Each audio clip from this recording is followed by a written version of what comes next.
All right, welcome everybody. Welcome to another fantastic night with a bunch of fantastic people. I'm your host Kurt, and tonight, kicking off with the news, we got our community manager Jem, first time doing news, so thank you for that, and then our recurring guest alumni Adam. And directly after the news, we're gonna have our vice president Luai. It's gonna go through a project N called PowerShell obfuscation, which is definitely stick around for that. It's really interesting. Like test runs, I was really intrigued by it. Then we'll take a short break and come back with our guest speaker, who is Prashant Lal. He is an enterprise architect at Oracle Canada, and he would be presenting his talk titled "Database Security: Protecting the Crown Jewels." So, with that out of the way, take it away, Adam and Luai. Sorry, Adam and Jem. Hey everyone, thanks for joining again. We got a great show for you again. So for the first story, so the scammers, they usually dial phone numbers in hopes of reaching a victim. So they never really know who might end up picking up the call. In this case, they ended up calling the Australian Financial and Cybercrimes Investigations Branch. With this particular scam, they tried to impersonate the Australian National Broadband Network and wanted to help the user by having them download a tool off of a sketchy site. So suffice to say, they weren't able to trick the officer who answered the call. Instead, the officer played along and recorded their scam using a secure computer to see their tactics. And then afterwards, they released a statement about the whole incident. And so, yeah, kind of like a funny story to start off with. Tough luck for those guys. This is also, I think it's a funny story. So consultancy conglomerate Deloitte, they had a website up that basically quiz their visitors on how knowledgeable they are basically about hacking and information security. What they didn't know was that this website itself was riddled with vulnerabilities. Security researcher Tilly Cotman discovered the non-HTTPS URL called DeloitteHackerIQ.com, and she realized that the YAML config file for this site was open to the public. And what's more interesting is inside of that file, in clear text, was the username and password for the site's database. The register was actually able to reach Deloitte for comment, and they basically said that the site was just put up. It was supposed to be put up for a short amount of time for an event that they had back in 2015, but it somehow stayed up for the last 5 years. And yeah, since the story came out, it's been taken down. But I just thought it was really funny. It was the CTF. It was a challenge that no one knew about. That's right. That's right. Speaking of which, so there's been another public Amazon bucket that has been discovered by security researchers. The bucket belonged to Prestige Software as part of their cloud hospitality service. So what they do is they act as a middleman between booking sites that clients use and then I guess like their internal hotel booking system. That's as far as I understand. So the bucket contained about 24.4 gigabytes of data going as far back as 2013, so quite a while. And it contained information such as guest names, phone numbers, credit card information, booking details, etc. This information could definitely have been used for identity theft or blackmail in some cases. So luckily, there doesn't seem to be any malicious actors that discovered the bucket before the researchers. The article states that the company may face compliance issues as a result of this incident. For example, with PCI DSS, which handles which is a standard for processing credit card payments, and numbers may reject the company being able to do so in the future. And also GDPR, they may also face fines from GDPR since this also impacts personally identifiable information. So once the company was made aware of the exposed bucket, they did secure it after 1 day, which is pretty quick. But yeah, this keeps popping up. So. Wow. It's crazy how as a customer you can do everything right, and the website doesn't even need to get hit by hackers, but just an improper config can jeopardize all your info. Crazy. Absolutely. I thought this was kind of in line with all the new console releases and hopefully Cyberpunk's eventual release, so I thought I'd include it in here. Capcom, the gaming giant from Japan, known for a bunch of titles like Street Fighter, Resident Evil, Mega Man, and others, they were hit by the Ragnar Locker ransomware gang. They may have allegedly lost a terabyte of sensitive data, not just from their offices in Japan, but also in the US and Canada. They themselves announced that they were attacked a little while ago, but it wasn't until security researcher Pancake discovered in the ransomware sample that it was for sure Ragnar Locker gang who was behind the attack. In the discovered ransom note, Ragnar Locker stated that they had a bunch of sensitive data, including company files, account files, banking statements, proprietary info, client and employee PII, emails, reports, audits, a whole bunch of stuff. There's a huge list, which you guys can go check out on the link that we provide. They basically hit the mother load, and you might be thinking to yourself, obviously a hacking group is going to say that they want to get paid, but they actually posted really sensitive screenshots on their Onion website, on their Tor website, on the Onion network. So it seems like it's legit. Pancake told Bleeping Computer that Ragnar Locker says that they've encrypted up to 2,000 devices or over 2,000 devices or something, and they're asking for $11 million for the decryptor. So definitely a dicey time for Capcom, especially with the new next-gen consoles coming out. Sure, it couldn't have hit them at a first time Totally. with all the console launches. So Totally. So for the next story. So 2 men in the U.S. are being hit with alleged identity theft and conspiracy charges for allegedly stealing Bitcoin and social media accounts. So what their operation was they carried out the scheme of vishing and SIM swapping. So basically, vishing is like calling people and trying to phish them over the phone. So what they would do is they would create fake login portals for wireless phone companies, and then trick employees into entering in their login credentials into these fake sites, capturing those credentials. Using those stolen credentials, they were able to swap the SIM cards tied to the user's phone number in order to trigger and bypass any password reset verification that has been in place for these accounts. So they would do this for people's social media accounts, and interestingly enough, also Bitcoin accounts. So they had a good thing going until one of the partners attempted to swat the other for not being paid. And now both of them are facing charges. So kind of an interesting way as to how they got caught. And they seem to be involved in some more serious things because police have found that they've been on an online forum that caters to people doing these types of things. So yeah, kind of interesting how they got caught, how this whole thing transpired. Oh, so close. So close. Yeah. I thought this story is probably one of the most interesting things I've ever seen, especially with the pandemic and everyone learning virtually and business meetings and video conferencing software. These researchers from the University of Texas, led by Murtuza Jadliwala, they claim that they can extract keystrokes by watching shoulder movements in video calls. In a control test with a limited number of words, the researchers averaged approximately 75% accuracy using nothing but the video feed to guess passwords. There were some controls. Obviously, it's a research, it's a test, but they weren't too crazy. All they basically said is that they have to use specific chairs, specific keyboards, and a specific webcam for ensured quality. They did say that some things affected their accuracy. These things included when the participants had long hair, they were wearing long sleeves, or their typing style was, like the slow single finger pecking style. That definitely messed with their accuracy.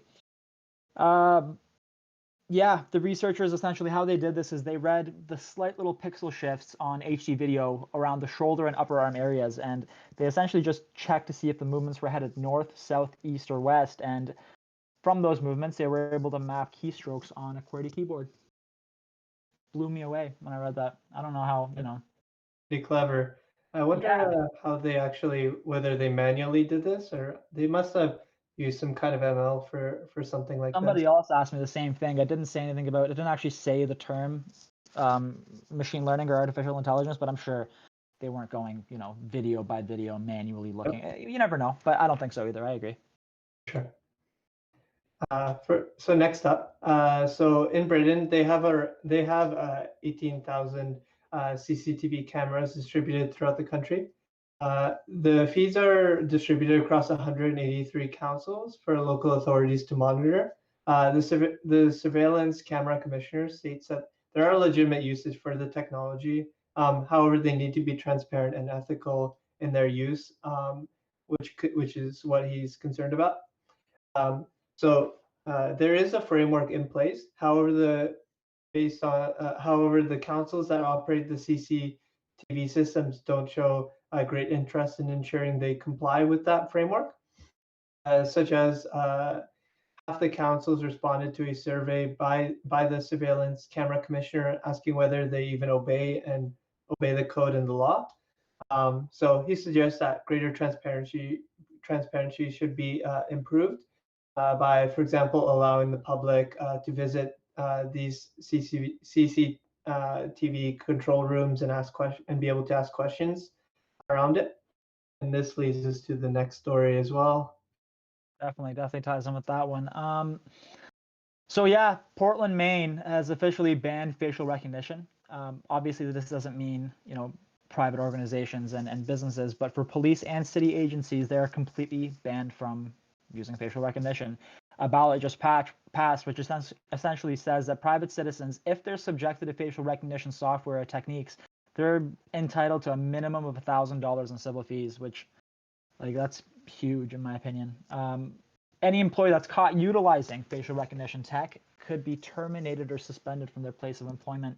And you had brought up a good point about that. I'm not sure if that employee is, if any fines or anything come from that, it's going to be the employer, the company, or the employee itself. But interesting stuff. Yeah. This doesn't affect the private sector, like I said. So if you walk into an office building, there could definitely be facial recognition stuff. But yeah, huge news. This actually follows Boston, San Francisco, and Oregon's adoption of similar bans just recently. And back in June of this year, a bill was introduced at the federal level that would institute a similar ban, but it hasn't passed yet. So still working on it. Yeah, so cities are kind of catching up and adding frameworks in place. So slow and steady. Totally. So has GitHub leaked GitHub? Well, not exactly. So the exposed repo in question was found on archive.org, a site that periodically backs up popular sites' pages. And through this process, it saved a repo that contained obfuscated code for GitHub Enterprise. GitHub Enterprise is basically an on-premise GitHub, which we're all familiar with the site, with the public site. So with GitHub Enterprises, large companies can host it on their own infrastructure and manage it. So that's the difference between the two. The company states that even though, So the company states that even though GitHub Enterprise is closed source, they do sometimes share the source code with certain customers.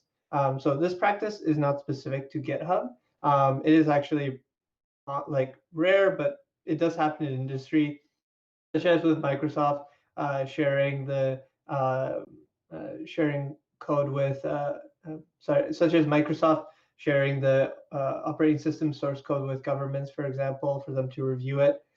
So it appears that someone that had access to that code base went ahead and released it. So even if the GitHub site does share some code with the actual site, it doesn't seem like it's a big deal. So I don't know. I'll have to take their word for it.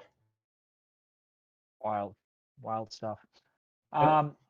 So some history has been made with Bitcoin recently, but it might not be in the way that you think. Back in election night, just last week, there was nearly $1 billion of Bitcoin emptied out from a wallet, from a cryptocurrency wallet. And this wallet for a while was thought to have ties to hacker groups. And as I actually wrote this summary, the article had just been updated, and this wallet was found to be associated with the now shut down Silk Road. Initially, this wallet had been reported on by Hudson Rock CTO Alan Gall. Actually, for a few years, it's been reported on. he thought the wallet was cracked and someone had actually stolen the money from inside of it. He thought this because for the last few years, hackers have been passing this wallet around, trying to crack it. It was kind of like a known challenge in the community. So when the ledger showed that it had been emptied out, he got really excited and tweeted a bunch of stuff, essentially thinking, "Man, it's been cracked. Someone finally did it." Instead, it had not been cracked. It's actually the result of the largest Bitcoin seizure in DOJ history. Over 69,000 Bitcoins were stolen from Silk Road between 2012 and 2013. And it's believed that it's those very Bitcoins that were seized from this wallet. So it's not necessarily that these Bitcoins were from operations of Silk Road, but it was actually through Silk Road being robbed numerous times. And that's kind of what the deal is with this. They actually they've seized it, they've emptied out the wallet, but I think they're still fighting in court to cross up all the loose ends and make sure that it's it's all good to go. But huge amount of Bitcoin. Yeah, that's a massive sum. So wild. Probably with Bitcoin, like they couldn't have done. Listening a little bit to the story. It seems like this kind of wallet was being tracked for some time. So with Bitcoin, like because you have transparency, once people know about the wallet, they can track the spending of it. So that's how they would be able to track individual users and de-anonymize it. So totally. Blessing and a curse, right? Yeah, exactly.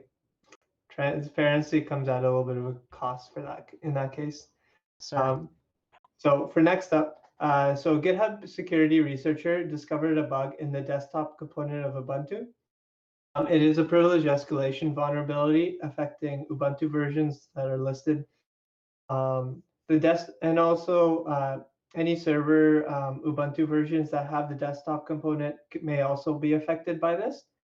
So how it's exploited is the first part of the attack targets the account service daemon, which is responsible for managing user accounts, creating a symbolic link to a file to dev/0, which is a special directory which spits out an infinite null characters, causes the service to hang when reading the file.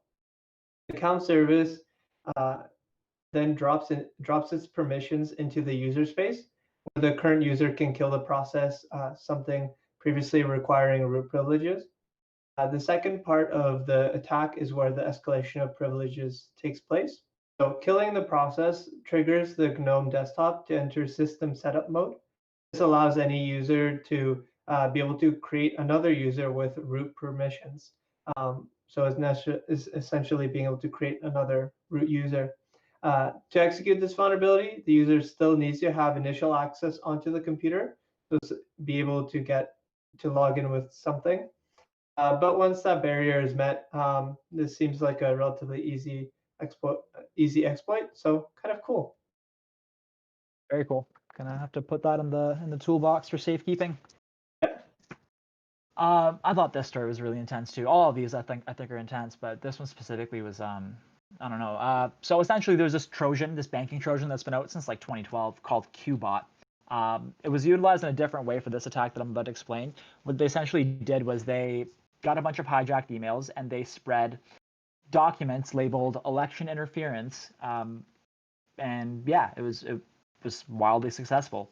They sent these emails to people in the form of replies. So these hijacked emails that they would obviously keep track of the conversations that are going on, and they would send them in the form of replies. And what this essentially did was it creates legitimacy, right? You're already in a conversation with this other end, and you see an attachment, and you're like, great, I was already talking to this person, why not? It also made detection a lot harder. Obviously, it went through all that conversation that had been going on. It actually would have already gone through all the filters, and it would be established. What they essentially did was they fed off of people's emotional attachments to the election results. And since some parties think that there's uncertainties about, or there's inconsistencies with the election, that kind of stuff, the recipient is enticed to open the document, which is labeled election interference. And once they open it up, they see that it doesn't really have any details about the election interference, but it's actually an Excel spreadsheet that looks to be a pretty legitimate DocuSign file. I've never used DocuSign before, but on the screenshots and the news story, which we'll provide a link to, it looks super legit. Like this looks like an actual document, other than the fact that it's included in an Excel spreadsheet. But either way, what essentially happens is they open it up, they see this, and there's instructions on the DocuSign file in the Excel spreadsheet, and these instructions they walk the user through the steps to enable macros. Which, if you guys know anything about, Microsoft Office vulnerabilities or CSV injections or anything, they essentially, when you enable macros, you're in for a world of hurt. This lets the malicious payload be downloaded onto the victim's computer. Once the payload is downloaded, it executes and it communicates with its C2 server, and it receives instructions. Now, this payload not only steals data from the victim, but it also steals more emails and contacts from their email list and their contact list, and they kind of keep going on and on and on with this malware spam campaign, so it actually grows really fast. My big takeaway from this is that we got to just remember hackers also keep track of world events. If we're into the election results or we're into the latest COVID news, so are they. Big national or international events they're gonna pay attention to it for a different reason, right? It gives them a chance to abandon those overused spam campaigns that oh, someone's hacked into your Amazon account, click here and change your password, or Netflix or FedEx or bank. It gives them this fresh angle, which makes it a lot harder for us to detect, and it kind of goes past our own personal firewall right in our brain. So just keep in mind, when big stuff is going on around the world, it's not just you that's paying attention. Well, I find it interesting how they walk the user through disabling macros. It's like, we have security control here. Let's just have the user bypass it for us. Right? It's step by step too. If you look at the link, it's like step 1, click here. Step 2, disable this. Step 3, hit I accept. Like, it's insane. That's great. So next up, so Google Forms is available to Google accounts through the Google Docs Office suite. It's common. The Google Forms is usually for like surveys and RRSPs and whatnot. So researchers are warning that this service is being observed to be used in phishing campaigns. They found 25 different brands and companies being impersonated, such as AT&T, which accounted for about 70% of the incidents that they found. So how this scam works is a Google Forms link is sent to the user through a phishing email. The form asks the user to sign in with their respective companies' credentials, and the form has the logo as you see on the slide to kind of make it look a little bit more legitimate. The possible reasons for using this platform is it's simple to create forums. The link contains a valid Google SSL certificate, so firewalls that are inspecting traffic based on SSL reputation may inspect the packets or the page to a lesser degree than from an untrusted site. So some of the giveaways I've kind of flagged in the slides. So the default text field says your name here. They can't change the submit button to log in. So when you enter in your email and password, you press submit and not log in. And then at the bottom of the page, it's written never enter your password into this page. But it seems to be working, which is kind of interesting. So yeah, this is another example of an open platform being abused to carry out an attack. And like through the disclaimers and that on the page and whatnot, like Google put in some effort into trying to prevent these types of things from happening, but users are still falling for it. Wild, low barrier to entry. How are we doing for time? We're good to. Yeah, we're good. More. Sweet. Yeah. So the government basically says, the FBI says that they've released a statement that source code from the U.S. government and private companies have been stolen because of default credentials, and yeah, this is wild stuff. So these companies are using this thing called SonarQube application, or it's SonarQube.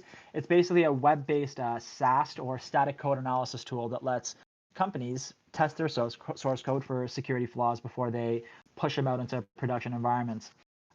Usually, SonarQube is connected to source code hosting sites like GitHub or Bitbucket or Azure DevOps and a bunch of other stuff. The FBI essentially said that a lot of companies that have these systems running, they leave them with default configs. So they leave them running on port 9000 specifically, and they leave them with the default credentials, which is username admin, password admin. What's really interesting about this, at least the part that really made my jaw drop, is that this isn't like a new thing, right? SonarQube apps that have been exposed with default creds have been studied, documented, and attacked since 2018. Till Cotman, the same person that I had mentioned earlier on in the Deloitte website, Hacker IQ website, Till Cotman says that there could still be well over 1,000 SonarQube servers that are vulnerable, as indexed by Shodan. These 1,000 servers or over 1,000 servers are still using the default credentials. Some of them actually require no authentication at all. So I just thought it was crazy. Like if it was like some brand new thing where people were getting into it, I'd understand. But since 2018, I don't know, man. I don't know. This is tough. Yeah, for sure. Like the default passwords and whatnot. Like, yeah, you're right. Those things have been known for a long time, but they keep popping up, right? Crazy. Yeah. All right, and then just one quick one. The Maze ransomware gang is hanging up the towel and exiting the cybercrime business, or that's what their blog post claims. So yeah, we'll see. We'll see if. So yeah. Fingers crossed. For sure. So that's everything. On to you, Kurt. Thank you, guys. As always, if anybody's interested in reading more about this news, we have them currently posted in the YouTube channel, but I'll also link them in the news channel. But yeah, thanks, guys. Up next, we have Vice President Luai with his PowerShell obfuscation.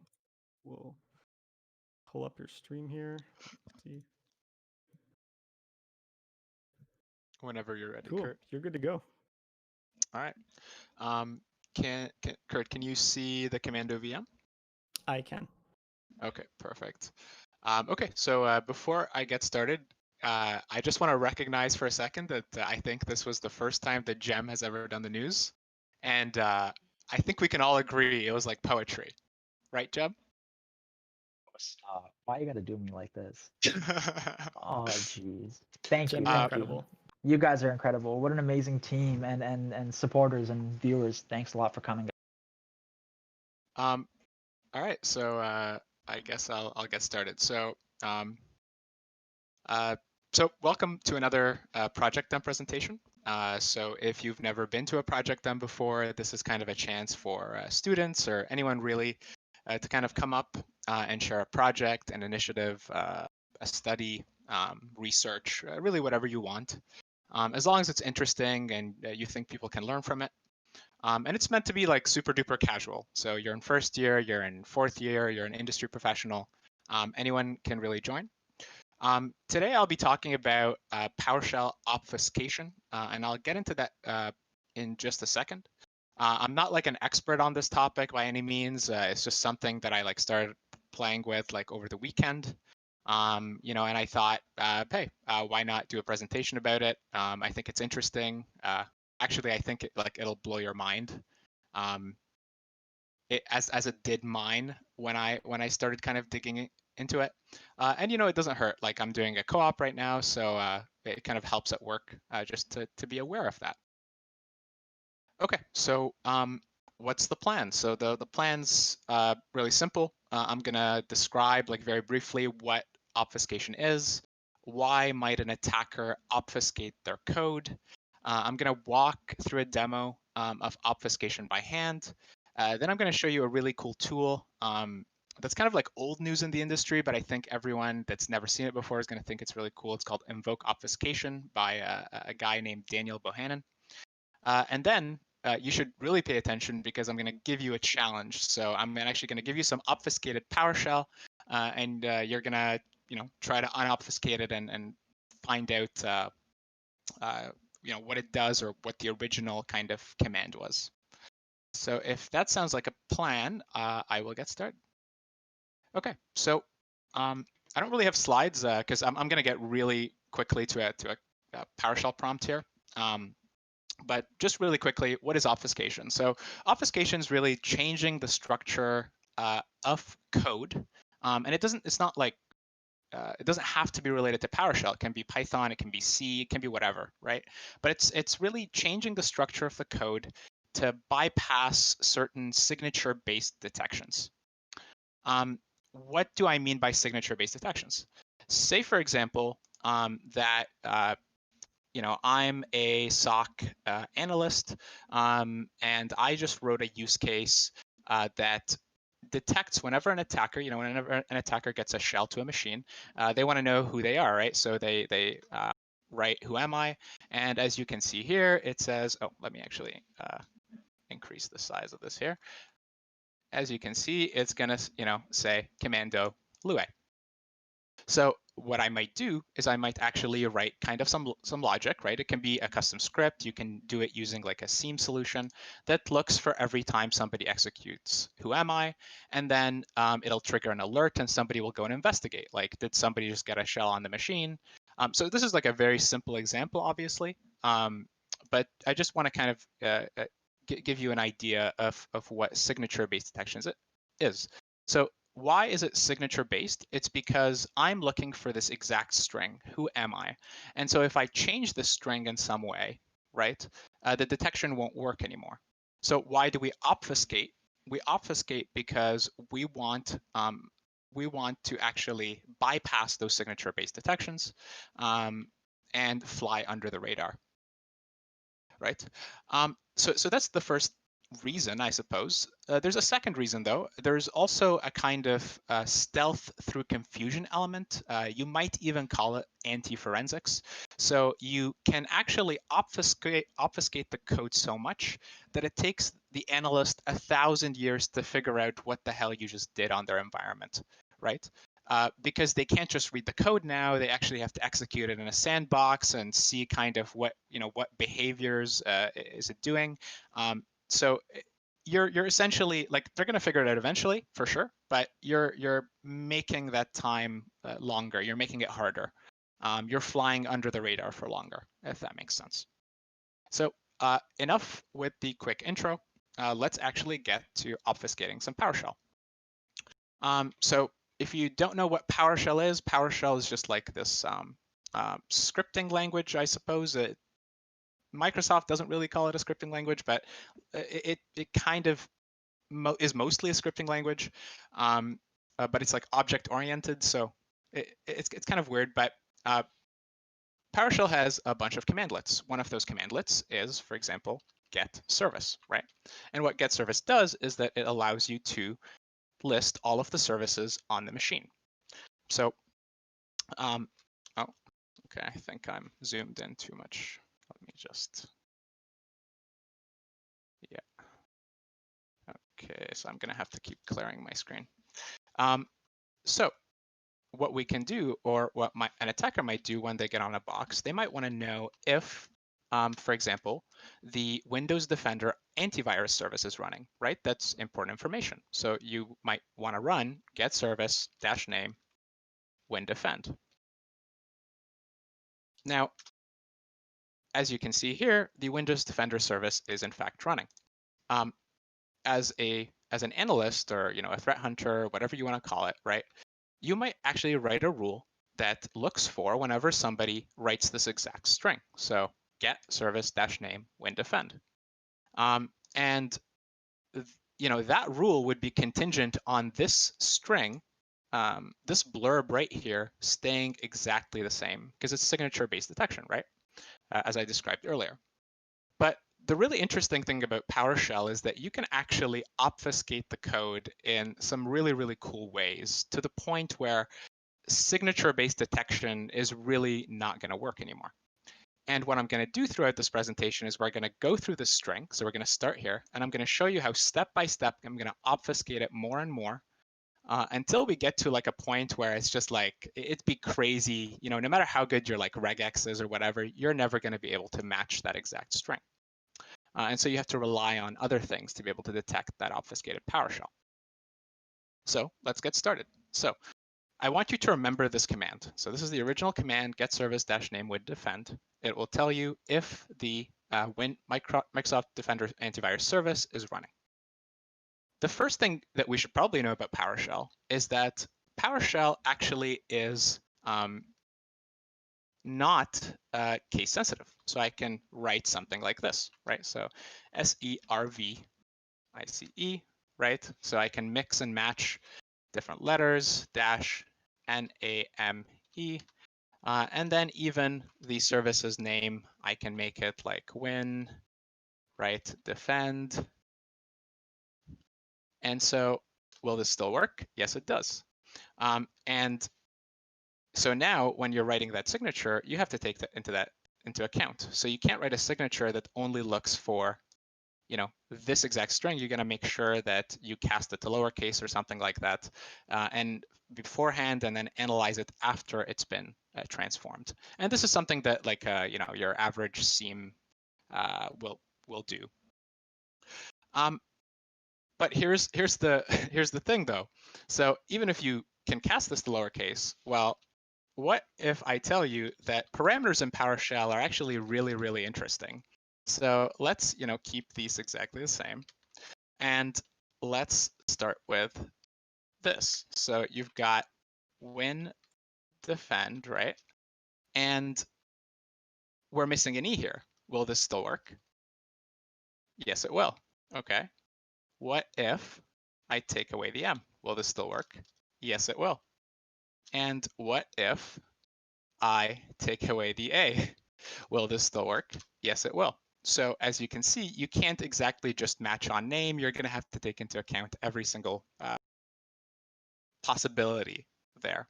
And this is because essentially, as long as no other parameter shares the first few characters with this parameter that you see here, basically, no matter how many characters you take, it's always going to work. And PowerShell is just crazy like that. It'll keep working.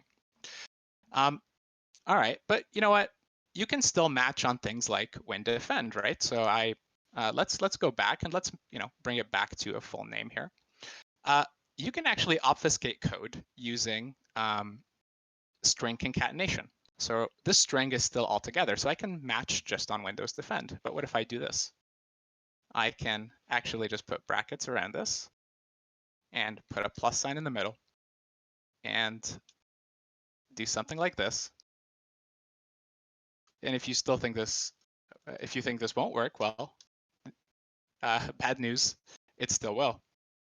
So this will work, and I can put as many plus signs as I want here. So I can do something like this, right? And this will still work. So now I can't match on Windows defend anymore. I have to maybe write some logic to put this back together. I don't know. Maybe I can match on something like get service. Another thing that you can do is you can actually do something like format strings. So if you've done like Python or C before, you've worked with format strings. So in Python, it's .format. In C, for example, I know everybody in this program should have done C. This is what you would do when you call printf every time. Should be pretty much the first lecture. So in PowerShell, you can do that as well. So let's say, for example, that I do this. So I have -f. That's how you do a format string in PowerShell. And what I can do is I can actually do something like this. So 1, 0, and I can do something like this, put a comma, E. So let me just make sure that that actually makes sense. I don't think so. So this has to be ND. And FE. And it still works, as you can see. So let me just clear the screen so you can see it better. As you can see here, so now I've not only broken up the string, I've changed the order of the letters using a format string. So now I have the ND showing up before the FE. But eventually, when this gets resolved as the shell executes it, this is going to be put back to win defend, our original string. Okay, I mean, so that's good, but can we do even better, right? And the answer is, of course we can. So one really interesting fact about PowerShell is that you can actually, well, let me start with this first. So in any other language, right? So let's say Python, right? If you wanted to print a new line, you would have to use an escape character, right? So you would do \n. So as you can see, a new line was printed.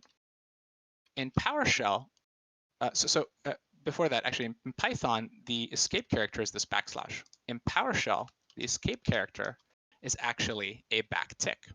So if I wanted to print a new line in PowerShell, all I have to do is something like this. So backtick n, and as you can see, a new line was printed. But what if I put the backtick before a character that was not a special character, that actually had no meaning, right? So if I go back here, so for example, there is no special meaning in PowerShell if I put a backtick before G. There is no special meaning if I put a backtick before the S or the R, right? So now if you're looking for this string, get service, let's say you gave up on WinDefend, maybe you're just going to trigger every time that get service is called. Probably a bad idea, but just for this convoluted scenario, if I put backticks here, you're not going to know where how to write the triggers. The problem is though is that backticks are not very often used, so you might think, oh well, I'll just write logic that says whenever you see a backtick in a PowerShell string, in a PowerShell command, give me an alert. Well, you don't have to use backticks, so let's actually go back and do something like this. So you can actually obfuscate the whole command exactly as we did here. The way to do that is to actually make this into a string first. So for example, I can do something like this and add a plus sign and do something like this, right? And this won't work actually, because now this is a string and not a command. But of course, PowerShell provides a way to execute a command as a string. And the way to do that is just by adding this AND character. And the AND character is called the call invocation character. So do you still think that this will work? Yes, it will. So as you can see, the Windows Defender service is still running, even though none of my commands in the string, maybe the dash name is still intact, but nothing is actually, and nothing else is actually intact. But don't worry, I'll get there. What else can we do? So PowerShell doesn't actually care about how many spaces are in the command. So I can do something like this. I can do something like this, right? I can do something like this. And you guessed it, it's still going to run. Let me actually clear the screen and rerun it again. It still runs. We can still query our Windows Defender service. This is still legitimate, valid code. And I don't know about you, but I think this is crazy. Okay, but you know what? Our name parameter is still intact. Now I showed you that we can, shorten this and play around with it, but let's assume that you can't. Well, what if I can actually consider the entire command a string and then execute that as a string? So what if I just put a plus sign in the middle here and do something like this? So I just quote everything, right? And I put quotes here and put quotes here. And then I do a round bracket here and a round bracket there. And I think that should be good, but let me just double check. So that's good. I think we might have to get rid of the spaces, or I don't think this will work. No, this will not work, but I have messed up somewhere here. So let me, oh, that's right. So yeah, the problem is that because you have quotes now, you're trying to execute everything as a string. What you can do, what you'd have to do is you're gonna have to convert all of these to a single quote. So once I convert all of these to a single quote, this should work. So let's do that. So let's go all the way. Almost done. All right. And do we think that this will work? Well, this still won't work. So now this is a string. So if we do this, we'll get a string back. Now we actually want to execute the string. So to execute the string, what you can do is you can pipe it to invoke expression. And invoke expression is a very dangerous command because it allows you to actually execute PowerShell code from a string. So you'll see a lot of like malware essentially pull code from like a GitHub repo or something like that, or a paste bin, and then pipe it over to invoke expression, and this will run just fine. So as you can see, once again, we get the right output. But then maybe, you know, some people are thinking, well, hold on a second, I can just write, you know, a signature-based detection again for invoke expression. Well, what you can do is you can actually shorten commands in PowerShell. So this is called an alias, and you can turn this into IEX, right? And when you turn this into IEX, it still works because IEX is an alias for invoke expression. Okay, but you know what? Now you're thinking, well, I can just write something for IEX. Well, here's what you can do though. You can actually, this is a bit difficult to explain. So you can actually draw certain characters from shell variables or environment variables that are in your current PowerShell context. So let me break that down a little bit. So let's say if we actually take a look at this variable here. So variables in PowerShell are prepended by a $sign. It's the same in a lot of languages, but the shell ID will actually tell you what the shell that we're using is right now, which is of course Microsoft.PowerShell. If I go like this, shell ID, and I just get, you know, if I want to get the first character in there, or sorry, the second character in there because it starts at 0. If I just want to get the I would go shell ID 1. If I want to get the second character, I would go shell ID 2, right? So or technically, sorry, the third character is the C in Microsoft.PowerShell, as you can see here. So what I can do is I can actually build IEX out of certain characters in variables that are already in memory. So if I go back to my original command here, we want to build IEX. So what we can write, for example, is, well, first of all, I have to construct this as a string, so I need the concatenation operator. Then I'm going to need that shell ID variable. And the first character is, or sorry, the second character, it's our I. So the first character in IEX is I, so shell ID 1. Then we do a plus sign, and we do shell ID 13, and shell ID 13 is an E. So if we look at the 14th character in this string, this Microsoft.PowerShell string, we see that it's actually an E. And then we don't really have an X, so what we can do is we can just add an X at the very end here, right? And of course, this, because this is a command, I would need to, and this, sorry, because this is a string, I would need to execute this as a string. So I can actually use the call operator again, which is the and that I showed you earlier over here. So now that you, oh, whoops, what did I do? Oh, okay. So as you can see now, I don't have IEX anymore. You can't write that signature based on simply IEX, and the command still runs just fine. Okay, so I mean, really, this is as far as you can get, like without using a tool. I mean, you can probably get farther, but it's going to be a bit time consuming. So there's this guy, his name is Daniel Bohannon. He's actually an employee at Mandiant. Or sorry, at the time he was an employee at Mandiant. And what he did is he actually wrote this tool called invoke obfuscation. And invoke obfuscation essentially allows you to do everything that I've shown you here and much, much more in a kind of automated fashion, or it's just a way to kind of save you time to do it.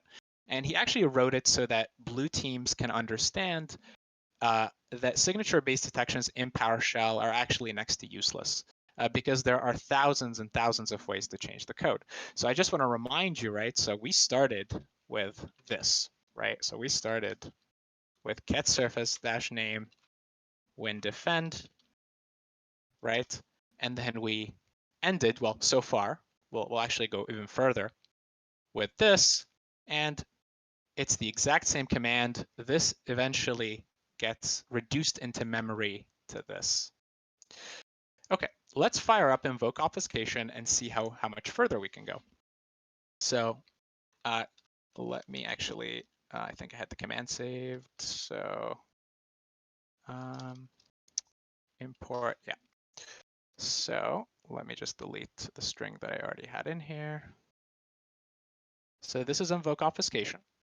So the first thing that I need to do is I need to import some modules so that this script will work, or this tool will work. And then I'm going to call it, and I'm going to pass it a script block. And a script block is just the PowerShell that we already have in here that we've kind of been so far doing by hand. So I'm going to just take the string and copy it in here and start invoke obfuscation. Let me go back a little bit here. So this is invoke obfuscation. And as you can see, we have our command right in here. So the script block has been successfully set. And what you can do is you can actually do a lot of the things that we've already done. So we've already done some token obfuscation. So this is what you see whenever the command was obfuscated. This is what you see whenever the whenever we kind of did like the format string thing, right? So using the -f operator. And we also did some string obfuscation, and this is what you see here when we kind of broke everything up into two strings, one here and the other there. And then we piped it over to IEX, but we also did some environment variable obfuscation, which is in the string here. So there's a whole bunch of other stuff here. I'm not going to get into ASD because that's for more full-blown PowerShell scripts, but we can actually apply an encoding on our command. So the way to do that is just to go here. So you do encoding, and you can encode this as many things. So one could be ASCII, could be hex, could be octal, could be binary. You can encode it as a secure string or AES. You can XOR everything. You can even encode it as white space. You can encode it as special characters. I'll show you a few fun ones. So one is special characters. So let's do special characters just to show you how crazy this can get. And believe it or not, this is legitimate. This is PowerShell code. This will work. If we run the command, this will work. Another thing that you can do, so let's actually just undo this. We can encode it as purely white space. So just to show you what this looks like, there is a whole bunch of white space here. I honestly have I cannot tell you how this works. I don't know. Like I told you, I just basically spent like 3 hours with this on the weekend, but somehow there's enough white space here and it makes enough sense such that this command will execute and will give us the exact same result that we saw before. And you can do some, more basic stuff like this stuff is kind of fun, but it's honestly easy to detect, right? So, if you're doing like special characters, if there's a lot of special characters, that's like a really bad sign in a PowerShell, in an obfuscated PowerShell script. If there's a lot of white space, that's also a really bad sign. But there are stuff that's a little bit more stealthy, right? So what do I mean? So let's just undo this for a second. So this is the white space component, and let's encode everything as ASCII. So as you can see here, you're seeing characters and numbers, and this is a lot harder to detect because it's using a lot of the same characters that you would see in a PowerShell script. So you might think maybe I can write like some kind of logic that says if I see like a lot of characters without a space in between, then maybe that's something worth reviewing. But there's really nothing concrete that you can detect on, if that makes sense. If we undo this, the really cool thing about this tool as well is that if I run the same thing twice, it's actually not going to produce the same result, which is kind of insane. So it has like heuristics and a bunch of randomness in it. So as you can see here, this is still an ASCII encoding, but it's done in a completely different way. The strings being joined here. This, you should know what this is now. So it's taking 3 characters. What could those 3 characters be? Probably IEX. So IEX, and then we are joining these ASCII characters. We're casting them from their ASCII numerical representation to their character representation and joining them as a string, and then passing that string over to IEX, and that code is going to be run. And you can do a lot more things. So for example, you can do binary as well. Well, let me just undo this one first. So go here and binary. So that's 4. And this is now encoded in binary. Again, this is pretty easy to detect. If you see that many 1s and 0s in a PowerShell script, something's probably wrong. The thing that's mostly used in production or by legitimate services is typically base 64. And even then that's suspicious. That's actually another point, right? A lot of CTFs focus on the fact that you need to be able to decode base 64 PowerShell, but as you can see, hopefully you see by now that you can obfuscate PowerShell without ever having to resort to base 64, which is kind of insane. There's just one last thing that I want to show. So if I go back, so I won't show compress because it doesn't really apply here, but what compress does is, let's say you have a full PowerShell script and it's split across multiple lines. What compress will do is it will make it into a one-liner. So it'll actually compress the entire script into a single line for you. And that's really helpful if you're constrained for space. So imagine you're injecting shellcode and you only have a certain number of bytes available. So that could be helpful there. Also, whenever you're executing a command on the command line, you have an 8,191 character limit. And so it's helpful to be able to make your payload as small as possible. And then finally, you have launchers. And launchers actually allow you to give you a method of actually executing the code on the machine. It's launcher obfuscation, so there's different ways of doing this. I'm not going to get into them, maybe because I see I'm way over time, so I'll leave that as an exercise to kind of the reader. But you can do it using run-DLL, you can do it using the WMIC, MSHTA, you can do it using environment variables, that sort of thing. Okay, so let me just see what else I wanted to talk about here. Yeah, I just wanted to, so hopefully you've enjoyed this. I just wanted to conclude with a few things. What can you take away from this? One is that PowerShell obfuscation or signature-based detection really doesn't work with PowerShell. So what can you do about it? I mean, you can try to reverse it. Reversal is extremely difficult. And even if it was possible, it would actually be extremely slow.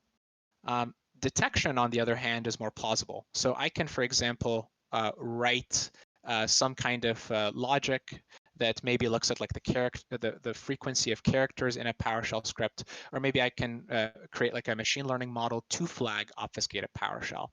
One project that actually does that is something called revoke obfuscation.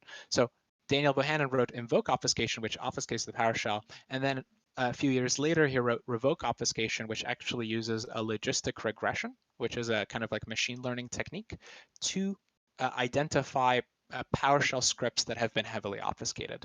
So this is out of scope for today, but I highly encourage you to take a look at it.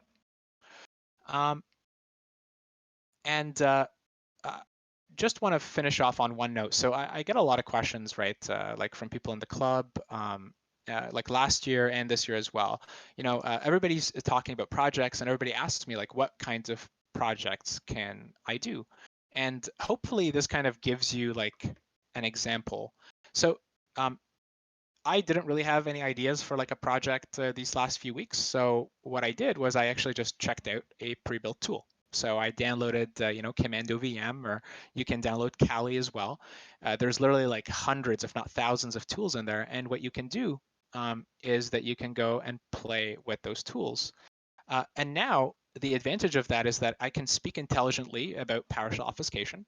And I know some of you are recruiting right now, so it would actually be really good for you to be able to talk about some of these tools, and it's just going to give you an edge in an interview, right?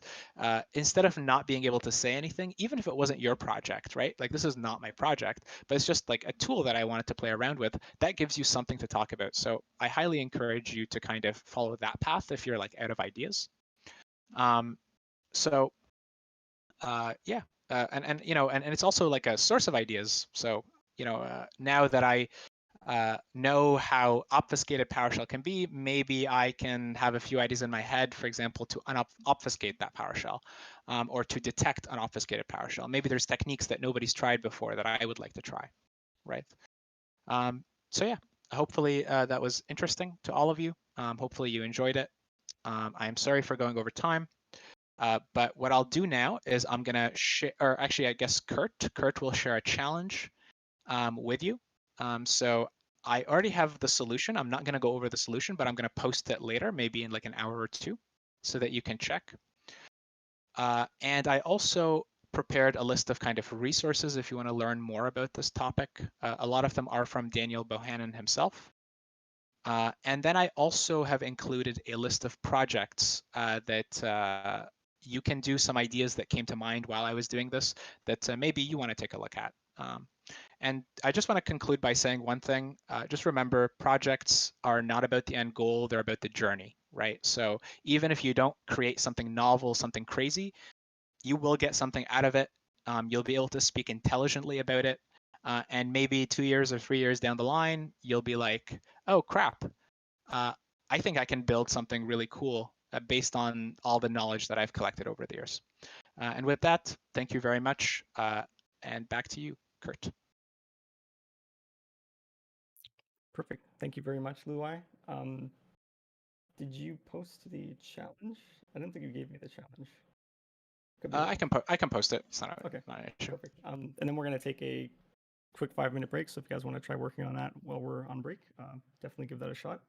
But yeah, perfect. Thank you. When we come back from break, we'll have our guest speaker Prashant give his presentation talk on defending the crown jewels. So yeah, stay tuned.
All right, everybody, welcome back. So today, our guest speaker, or I should say our special guest speaker, is Prashant Lal. I hope I'm pronouncing your name correctly. He is an enterprise architect at Oracle Canada, and he will be presenting today with his talk on database security, protecting the crown jewels. So when you're ready, Prashant? Okay, yeah, over to me now? Yep. Sweet, okay, thank you. Well, all I can say is that it was very secure trying to get into your session. Yeah, Discord's not the easiest thing to get into, that's for sure. What worked yesterday didn't work today, so no worries. We got through it. Okay, so thank you everyone. Give me the opportunity to share this. I'm going to take let's call it a kind of a conversational technical perspective around what this whole topic, and hence that's why the title is something not so terribly technically oriented. So I've been with Oracle for 8 years in various roles, and really everything that I do, I've been in this kind of technology space for decades. I don't want to say how many decades, but it's more than 2. And it's, I could say, kind of sum it up in 2 things. One is old is new, and everything just got more complicated the second or third time around. So that is what I'm going to bring to the table here in terms of experience for this conversation. So I just have to put this disclaimer in case anybody tries to go buy anything from Oracle. I'm not selling you stuff. I'm giving you some information. So what I'm going to walk through is a few topics. I'm going to explain what I meant by crown jewels, talk about data and the value it has today in today's digital economy, and a little bit about the Oracle history, which ties into when we get into this whole, finally get to the topic around security. And then I'll give you some bonus material around what you guys can do to take the next steps with all this.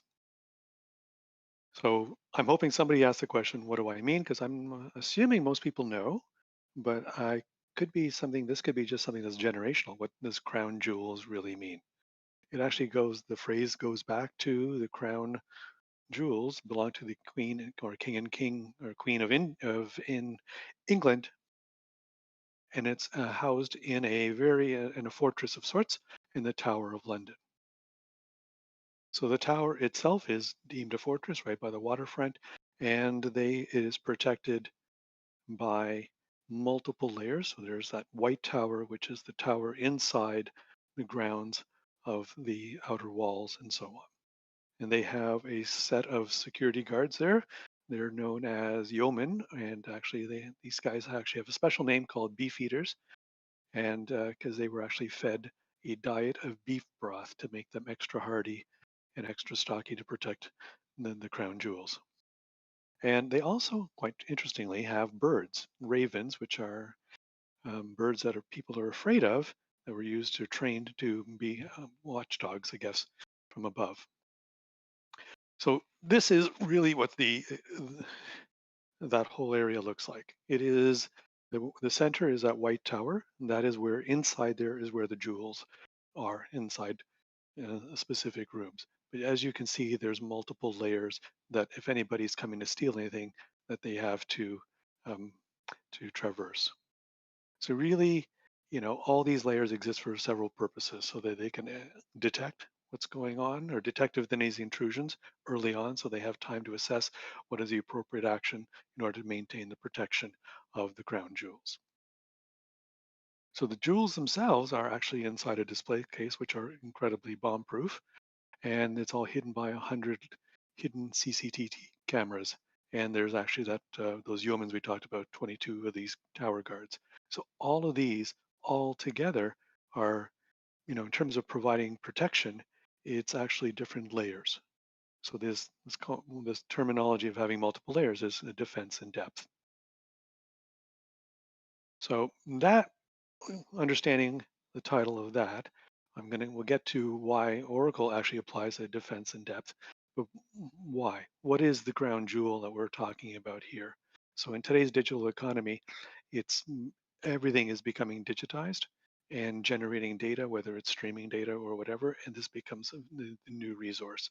So the term that everyone is using is data is the new oil. And oil is a commodity that has high value. The more of it that you have, the better off you are. But oil also has a negative side effect, which is that it's not necessarily, it does harm to the world, to the planet, and create pollution and so on, global warming and so on. And similarly, the organizations, like the big tech giants of today, the Googles and Facebooks of the world, they don't necessarily use data the right way. Some people are not terribly happy about the way they use, or quite frankly, call it abusing data from people's data that they're collecting. So because has an element where it's considered creating harm, right? And the phrase is, let's not call it data is the new oil, let's call it the new soil. It has kind of a different twist on it. It's more green, it's renewable, it's something that we can generate and renew. So I think that also subtle change of the words also gives you an approach on it's not something to be hoarded, it's something to be cultivated. So therefore, hopefully people will take the right attitude when they're collecting all this. So ultimately, the data, those are the crown jewels in the digital economy because it's actually worth protecting because somebody out there wants to steal it. So let's talk about little, I guess, what's relevant, right? So I just want to talk about the use case of Zoom. So we all using different technologies because of COVID-19 to communicate with each other, whether it's Zoom or Discord or Microsoft Teams or Cisco WebEx. Basically, these are all similar services. There's a lot of things that are very similar, but what makes one better than the other? Why, in terms of why it's better, how does it actually reflect in terms of its value on the stock market? So you see here, there's the graph of the of Zoom company. And that line there is, I use the date of March 11th. That's kind of when the whole world basically decided to shut down and say we have to go into lockdown mode. Everybody cannot travel, whatever, because, and it became more, everyone turned to these online meeting technologies. Now, Zoom as the company, when they had developed their product, right, it wasn't necessarily perfect, and they were trying to scale out to meet this massive demand. So the one good thing is that because of the way their technology is built and so on, they're actually collecting data. So when things weren't quite correct, if anyone can remember the whole thing in the media about people Zoom bombing, and Zoom wasn't secure, so some companies wouldn't allow you to have meetings on Zoom. They had to use some other technology, whatever. So that resulted in them having to use their data to understand what was going on, what needed to be rectified, and to be able to make those changes and then check to see and validate that it was actually working. So that translated into you and I and everybody else who had a Zoom a client in there that seemed like every other day for a while, you had to download a new patch or a new version of the application. So there was a new update. This is them using data to be able to, very rapidly turn it around for not for evil or mischievous purposes, but for doing good. Be able to find problems, fix their problems, and apply this and do it in the end. So obviously their data is important, and they were able to utilize that, and not only utilize it to the point where people felt more confident in their technology, that they were seen as, hey, this is not just a a one-trick pony or a one-hit wonder type thing, is that they actually have long sustainability, and therefore, as you can see, even after the summer of patching, their stock price still went up. So that's kind of the example that's kind of relevant, that data is useful, and data can be used very quickly.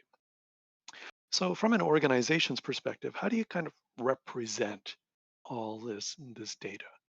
And using this conceptual architecture here, I'm going to kind of walk you through it to help you understand what I mean.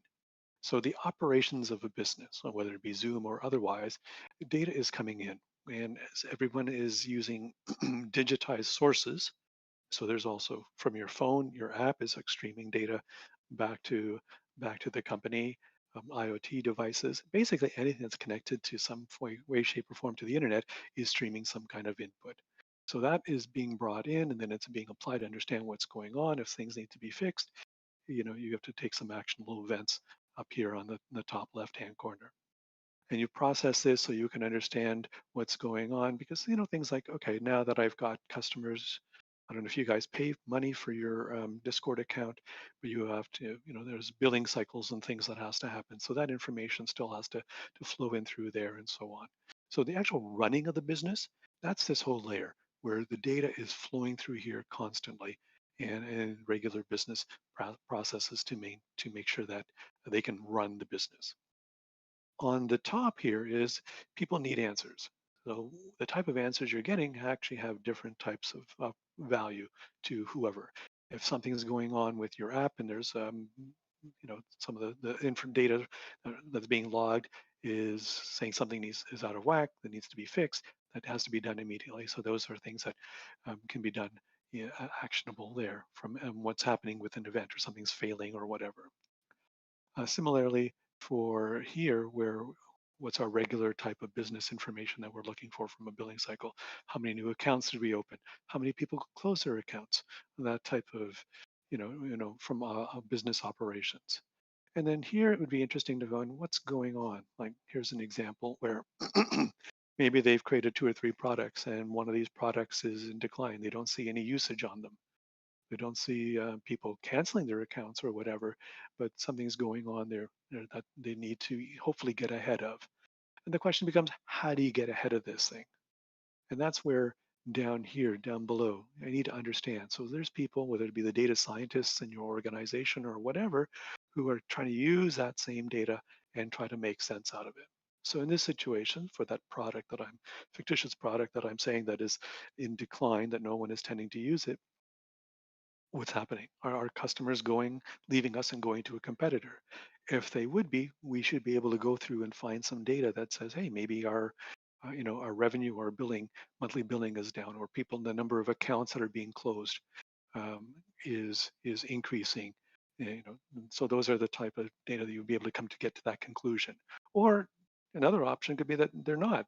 People are just suffering in silence.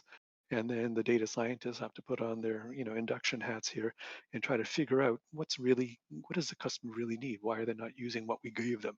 What's wrong with that thing? And then can we figure out how to develop a new product and bring that to market, get it ahead of the curve, and sell that? So the general gist of all this is that data is not static by any means. It's very fluid inside a company, and I would also call it seems to be alive. And that's why all that data in there in different shapes and form is incredibly valuable. That is the crown jewels of any kind of business. I'm going to stop here and say if there's any questions. Anybody have anything that they don't understand from that concept?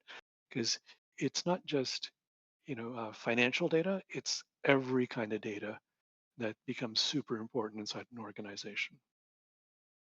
Since we're not quite, I'm assuming based on the silence or whatever, well, we'll just continue, go forward there. Or if not, well, hold your questions. We can revisit that maybe towards at the very end.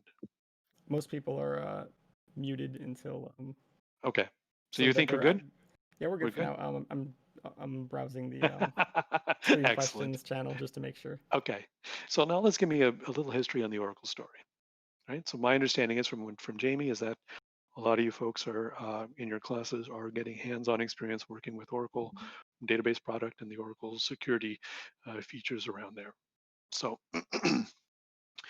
Oracle, the headquarters is in Redwood City, California. That's in Silicon Valley, just down the road between Google and Apple and the airport, San Francisco Airport. I've been there about a half dozen times. This is the headquarters. There's several buildings there that all look kind of similar.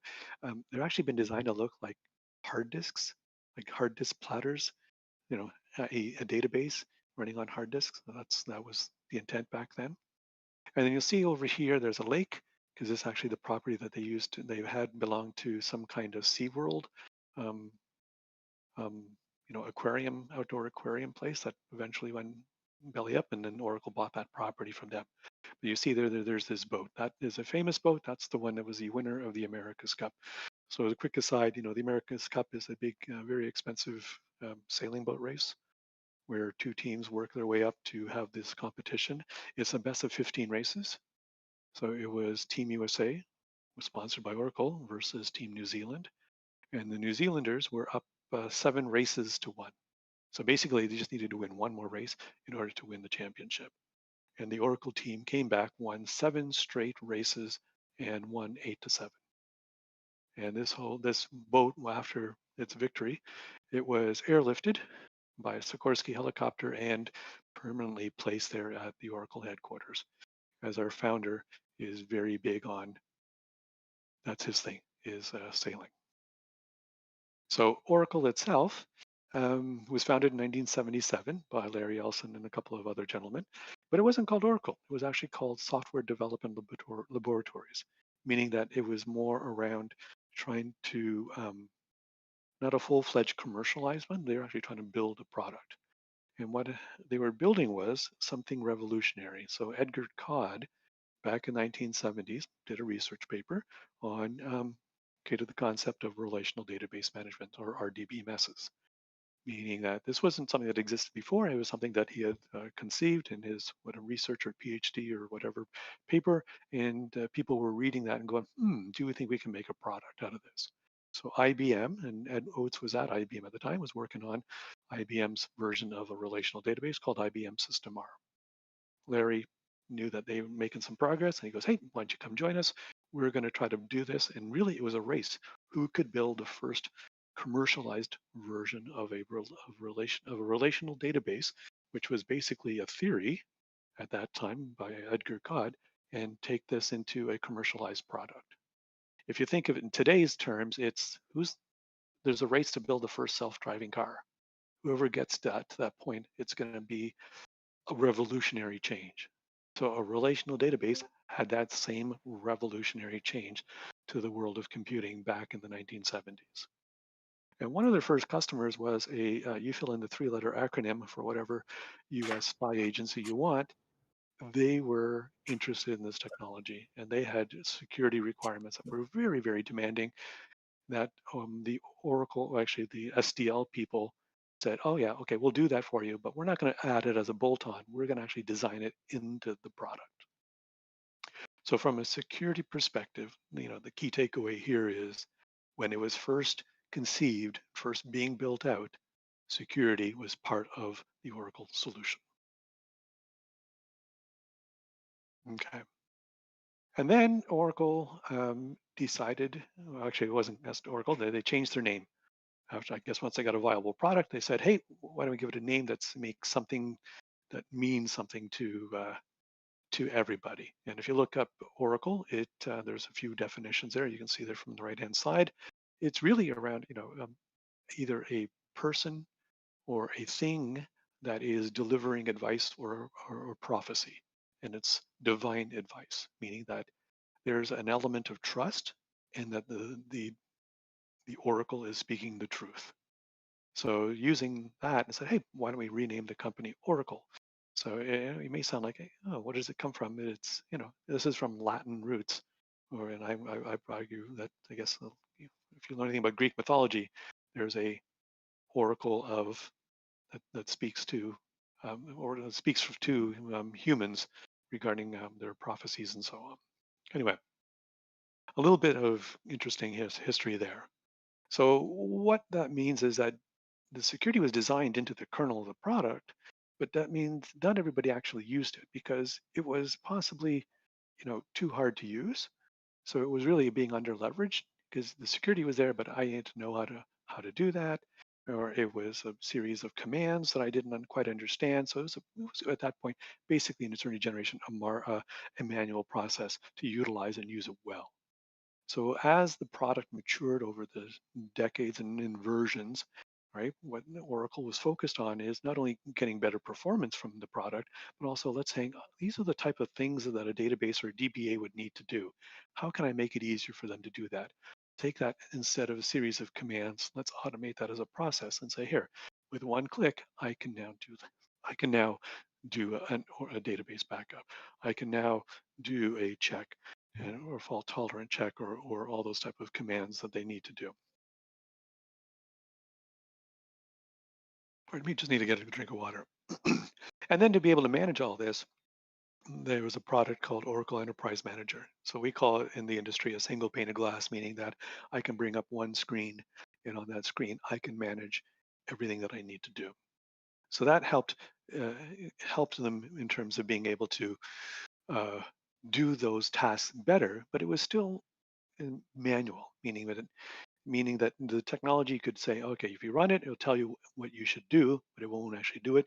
The person, the DBA itself, had to control it. They chose when to do things.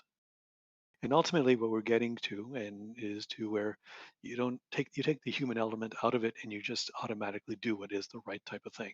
So self-driving cars are considered autonomous, right? This is what we were trying to get to, is where the database was smart enough to know to take care of itself.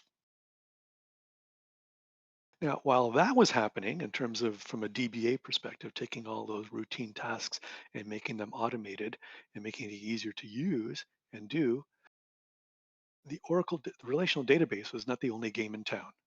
Over the years, other styles of databases came into vogue, and people were sort of going, oh, that's new, that's cool, that's a shiny new object, let's start using that.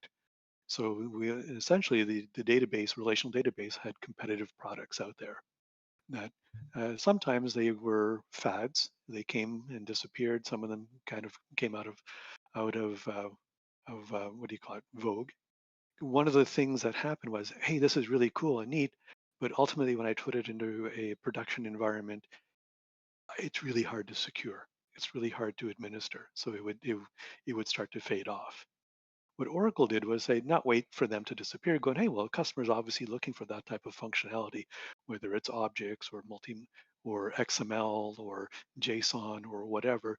Let's take that functionality and embed it into our Oracle core engine. So it's not an Oracle relational database anymore. It's now an Oracle multimodal database. And because Oracle is as a relational database, it was, I guess maybe you don't know this, but because of the relational database, SQL was developed, because before relational databases, there was no SQL. The query language was created as part of the RDBMS revolution, per se. Now, everybody knows SQL. So the idea there was that with all these other technologies that use different methods of accessing content, maybe not necessarily SQL or a variant of SQL or APIs or procedures or whatever, Oracle said, let me take all those and bring them in here. And actually, since I have a really robust engine, I'm going to actually allow you to talk to it through SQL and still do the same thing as you would in a JSON database or a NoSQL database or so. So ultimately, what Oracle used to be as a relational database management system, with the R being important, we needed to drop the R and call it a database management system, because that can actually manage multiple types of databases. So the challenge you'll see, and I know I encounter quite often, is that it's not your grandfather's database or your grandfather's Oldsmobile, right? When you think Oracle, you think relational database, and you think, oh, that's that old-fashioned thing. And unfortunately, we don't do a really good job of marketing and saying that it's not just a relational database, it's really a data platform. It's a powerful data platform, and guess what? You can just use SQL and you can talk to everything under the covers, and you don't need to know any specifics about it. But if you do know specifics, you can still leverage it, whether it's machine learning or spatial or graph network type stuff or OLAP and so on. All these different type of things that come across the years have been put into this same platform.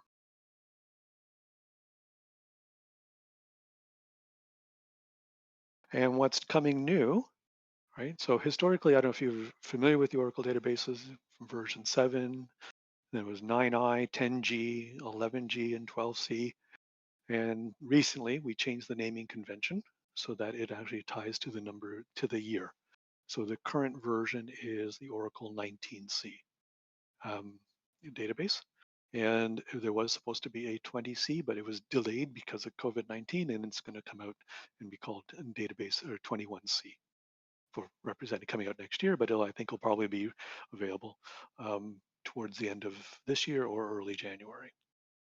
So that data platform is going to get even, improved, because one of the things that, people are what's happening now is that world of blockchain.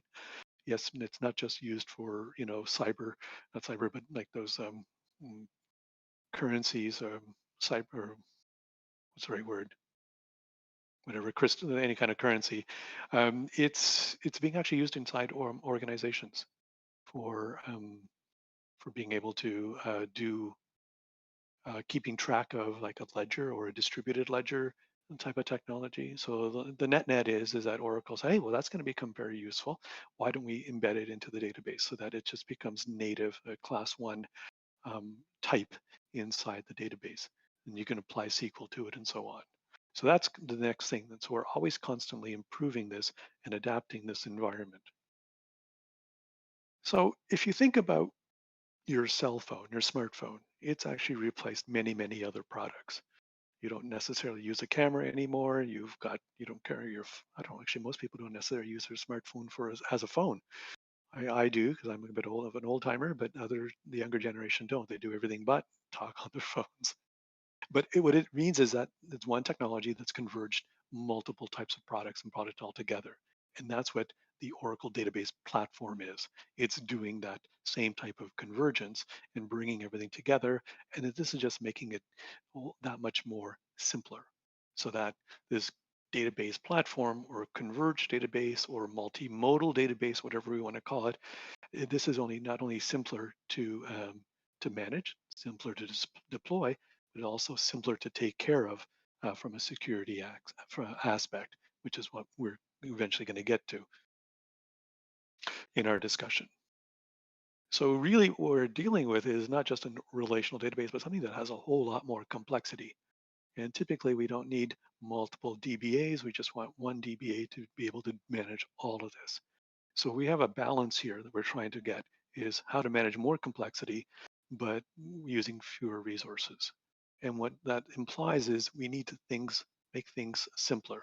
And as all the other technologies and things that are in there, the takeaway here is that, right, instead of having anything unique and being custom, that doesn't really help with automation and making things done easier and faster and correctly more often, making fewer mistakes in essence.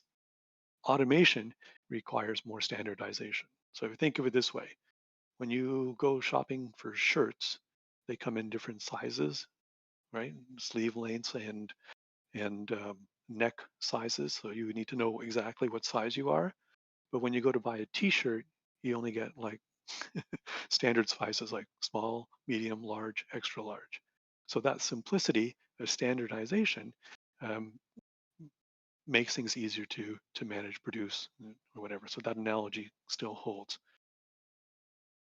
Now, another event that occurred that ties into all this is back in 2009, Oracle bought a company called Sun Microsystems. They were a hardware maker. They made high performance servers. And one of the things that Sun owned was Java. So a lot of people who were building using Oracle databases were building Java applications. So the applications would be Java, but the database itself would be the Oracle database. And hence they figured that was important, so they bought the company. Now, what the unexpected benefit of all this is that the Oracle database teams, the people who wrote the software, and the Sun hardware team worked together and said, oh yeah, you know how we ran our database on your servers? Do you think we could just design a better server, something that was really designed specifically to run in the Oracle database? And yeah, and it was actually called, they created something and it was called an engineered system, and its name is Exadata. So the analogy is if you imagine like General Motors trying to build an electric car because that's not their specialty, and then trying to write software for self-driving cars and try to mash those two together, and they're not doing, they don't have the expertise for either and to be able to do that terribly well, versus say a Tesla who says, oh, I know how to build electric cars, and by the way, I know how to do stuff software wise and use sensors, because that's we're going to put sensors everything into our car and have our software talk to it so that it can create an optimal car ride experience and self-tune itself. Not necessarily self-drive itself, but be able to, oh, it knows that if things are running rough, it can lower the chassis or raise the chassis on things like that Teslas can do. Very cool. Very, very cool. So the Exadata is a optimally designed server to run the database really, really well. So not only do it to get better performance, but also let more people use it at the same time. So there's more, and make sure that it never goes down. So one of the things they did was they took some of the logic and pushed it back down into the storage. Let's call it, so it's a smart scan or smart storage, meaning that their processing is happening at a much lower level. Without getting into too much details, it's kind of like the software in a Tesla that says, oh, something's not quite working well, but I'm going to make changes to the suspension and trigger it automatically. And the suspension reacts accordingly. So that type of how software and hardware work together in harmony, and that really gives it the true benefit of the performance of that engineered system. So all the innovations that we had for the Oracle database platform with all those converged features and so on, the hardware also provided a whole bunch of other stuff. And this together created a much, the best performing environment for running that database for its high security, high availability, high performance, high throughput, all of that. And I was looking for, I didn't find, but there are some, from a commercial database perspective, this is the Rolls Royce of database servers there. Okay. So now time to regroup, because I've given you a bunch of background stories, and all these things kind of come together and have some relevance to each other. So yes, the Oracle database, it's more than just a relational database. It's a converged data platform. All the automation stuff that the DBAs need to do. And since it's not just a relational database, but it's many other things, there's more tasks and more things that need to be done. So that it could be more complicated. And the automation just makes it easier for them to do all those things. To do a backup, how to do a backup of a spatial database or a graph database versus a relational database versus an OLAP database. You know, the automation helps makes that standardized. And then the platform can run, this converged platform can run anywhere, but if you want to get the best performance, it's on the Exadata platform. And then you use SQL. Same SQL can access everything. So under the covers, it could be very variant and very different, but using SQL, it just makes it simpler for everyone to get value and business value, as well as people to utilize this and get and to do their work. So here's an analogy for you. So the Android operating system, it runs on many different types of phones, right? But does it actually run better on a Google phone? If the answer is yes, that is what the Oracle database, it can run anywhere, but it runs better on an Oracle engineered system, an Oracle server. So on the right-hand side, right, let's go back to the DBAs. What do they need to do? So this whole environment, they need to be able to administer it. So monitor it, tune it, and secure it. And we know that, you know, I'm not going to say that all data resides in a relational database, because data is spread all across the enterprise. We go back to that conceptual architecture. It's going to be in different places in many shapes and form. But the most critical stuff, meaning stuff more about your customer accounts and billing and things like that, that will almost 99.9% of the time be in a relational database. And if you have lots of it, it will more likely not be in an Oracle database. And since Oracle had security at its core, right, it's still there in terms of how we deal with security. So we have a very technical explanation of security. When I went hunting and looking for something that was a little easier to describe without getting into crazy Oracle speak and products and acronyms. So this is my attempt at this. So hopefully this makes sense to you all. So why do we need database security? Because somebody's out there to steal it, and for whatever particular reasons. And it's not always somebody from outside, not necessarily criminals, right? Competitors, former employee, disgruntled employees. We've seen cases of that. You know, competitors or customers are looking for things, and if it's not secure and they get their hands on it, that's probably not what you wanted. So this whole battle of trying to keep things is not fair. The bad guys have much more resources, much more time at their hands than the organization that's trying to defend this. Your DBA can't run 24/7. And they maybe have so many other things to do that they, you know, security tends to fall off or gets done inconsistently, meaning not all the time on a regular basis, or not completed all the tasks type of thing, or if something went wrong, they didn't have time to go around to fix things. So it's a tough balance to try to keep ahead of the bad guys per se. So the question is, how do they attack? What are their avenues of getting in? So if you think back to that fortress, they're doing a land assault, a water assault, an air assault. Where are they going to try to attack the Tower of London? So here, hackers can go after our end users. So that's why we, from their passwords and their access points and so on, that needs to be monitored. Or they could try to go after the application itself. Not terribly often this is the case, but that is another avenue that they could try to explore. For them, the high value is if I can get into and compromise an administrator. So we've heard stories where administrators who, quite frankly, it was interesting enough, on GitHub, some of the stuff that they're doing, they're actually posting their server backup or their server configuration details on GitHub. And and it's easy to find out who an administrator is. All you got to do is go to LinkedIn and look through companies and see who has that role, because they're telling you who they are. Then you can find out their social media presence or their Git presence, and go after them and try to compromise them and get their passwords and whatever. That has happened in the past. So it is an area of attack that is somewhat successful. If you can get into the network, and there's been stories where I was at the Target. Target had the retailer had their data breach in the last couple of years. The bad guys got into their store network through the heating devices. Once again, another device that was a smart device on the network.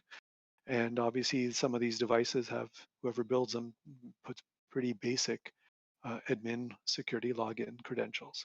So they hacked into the HVAC thermostat, basically, and from there got onto the network and started sniffing around on the network until they were able to go around undetected and actually be successful at finding content and then stealing that. Or if you do get to the database, try to go right at the database itself. And if you can't get to the database itself directly because it's been locked down, go to the operating system. Oh, there's database files. Let me just try to pick up the database files or the backup files. And then in case of Target, what they were able to do is that, all the copies that are used for development, they're never as secure as production. So the one thing is that the database tables in development have the same name other than, it's TST underscore, whatever the table name is. In production is PRD underscore. It's pretty much a duplicate copy. So they mined the test copies and then finally got the credentials into production, and then were able to go in and steal real data. So those, how does Oracle try to protect all this? Really, we're trying to do three things, right? Be able to detect what's going on, assess how we're doing, and to protect. So we have a series of tools here that are helping you as the DBA or the data team or the security team how to evaluate, assess your risks. Where are you standing? How do you score? If you want to look at it from that perspective, are we at an 8 out of 10 or a 9 out of 10 or whatever? This is your first layer of your defense, which is to understand your environment and your security risks. Second is to start, how do we protect? So the database itself, we talked about, it has database files on a storage system. So if you take a database and you copy it, put it on your laptop, you don't encrypt your laptop. I do, because my laptop for work has to be encrypted. So if somebody stole my hard drive or whatever, they wouldn't be able to read the database file or any of the files on my machine. So in this case, you're relying on the operating system to do the encryption.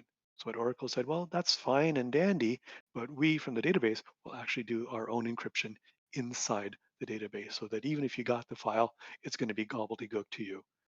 So that means we're trusting the crown jewels itself to be doing its own level of encryption. Second thing is to control who has access. I'm an administrator. Does that mean I have godlike privileges to do anything and everything? No. Let's figure out what you have and give you the absolute minimum around around that. And then any data that comes out of the environment, doesn't matter where, what application, or who's getting it, it should automatically, by the source, i.e. the database, say, that's a social insurance number or a social security number in the US, we're going to automatically redact that. So, if you ever watch those TV shows with the FBI and CIA or NCIS or whatever, any kind of top secret information has got black lines scratched out through it. Things have been redacted and removed, so you don't have all the details. Similarly, that's what the database is doing, except not using a marker to do that. And lastly, anything that from production that you're going to do to populate or make copies of in your test dev environment, let's do that properly. You don't need a whole copy of production. You only need a small subset. So let's get you a randomized subset that gives you a good representation of your production data. And that's what data subsetting does. And secondly, don't put the real name and real dates or the real customers' names in there.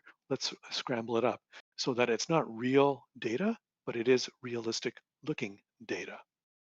So that's what the subsetting and data masking provides.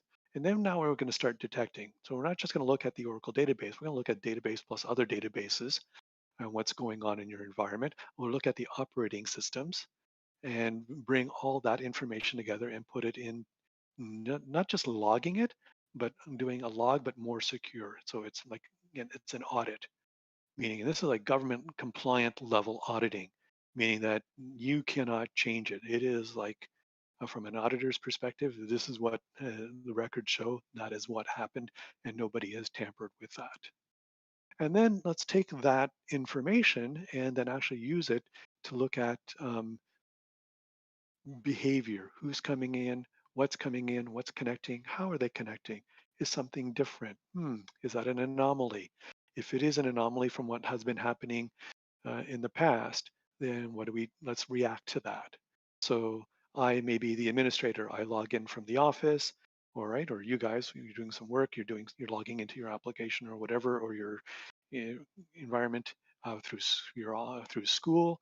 Maybe you're doing it from home. So the first time it detected you doing it from home, you go, this is unusual behavior. Now let's do some kind of let's react to this. Let's take some kind of action. So possibly the action could be, let's challenge you. We'll give you a two-factor authentication step to prove who you are. And then, okay, if that's the case, if that passes, it's great. If not, if we're not satisfied with this, well, let's just shut you down. So you've just now lost access to the environment, to the application and the database per se. Or as an administrator or somebody who's stolen your administrator credentials and is coming in from, if you ever listen to Larry Ellison, he likes to pick on the Ukraine. And says, I've got somebody coming and logging in from the Ukraine with these credentials. It's going to pick it up and go, this is just not right. I'm not even going to bother challenging them. I'm just going to turn that off. So that's part of the whole process. And this is what the Oracle's database and the database security options are designed to do, to provide this level of protection. So similar, right, to the different layers of protection that were around the Tower of London and the crown jewels. Similarly, the database, the data itself, we have a series of different things that allow us to understand, evaluate what's going on, help us protect, and do those levels of detection. So hence, circling all around, I think it's quite obvious that when I call this presentation, protecting the crown jewels, the data in the Oracle Converged database could be so much data about your enterprise from everything that's going on. Those are the crown jewels. You have different layers of defense, starting from where the database itself is. Let's not rely on the application to do data masking. Let's not rely on the operating system to do encryption. We'll do it directly inside the database, starting from there, and then any other layers that are around that provide additional level of security, but we're not going to rely solely on that. And that's where this whole Oracle database strategy resides and starts from. So I'm going to give you another version of this, but I'm assuming you folks, since you got your hands on it, you may want to know what some of these product names are, and understand how they fit into this overall data strategy. So there is a tooling called DBSAT, which is a security assessment tool that basically you run, and it runs some automated types of scripts and gives you configuration settings and checks on that to understand how we're doing. And if you're running it on engineered systems, not only does it give you the full complete what it can the database understands, but it also gives you the details from that hardware level, that engineered system server as well. So you get a complete full stack version of what's going on. And part of also that is inside there, you're managing all the life cycle. So, okay, this has been run this period, it needs to be rerun now, or you've got other things that are becoming stale, let's update those, and so on.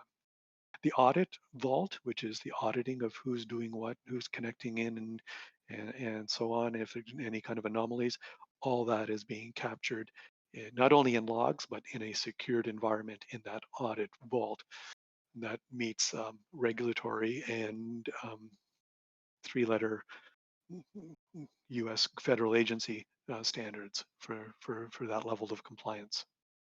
And then here we got the data masking, and subsetting, which is when we're going to create data for other environments, not only just for test dev, but maybe we're going to share that with partners or suppliers. Let's sanitize that. Let's do that with security. Let's do it properly, and let's do it in a consistent manner that we can automate that whole process. And then the encryption, so encrypting the database itself, and without incurring too much overhead. So that's this is separate from if you decide to encrypt your file system or your operating system. This is happening inside the database. So that's the TDE, transparent data encryption. So as data is being pulled out, it is actually being de-encrypted. In order to do this, the best way to think of this is that you have your house.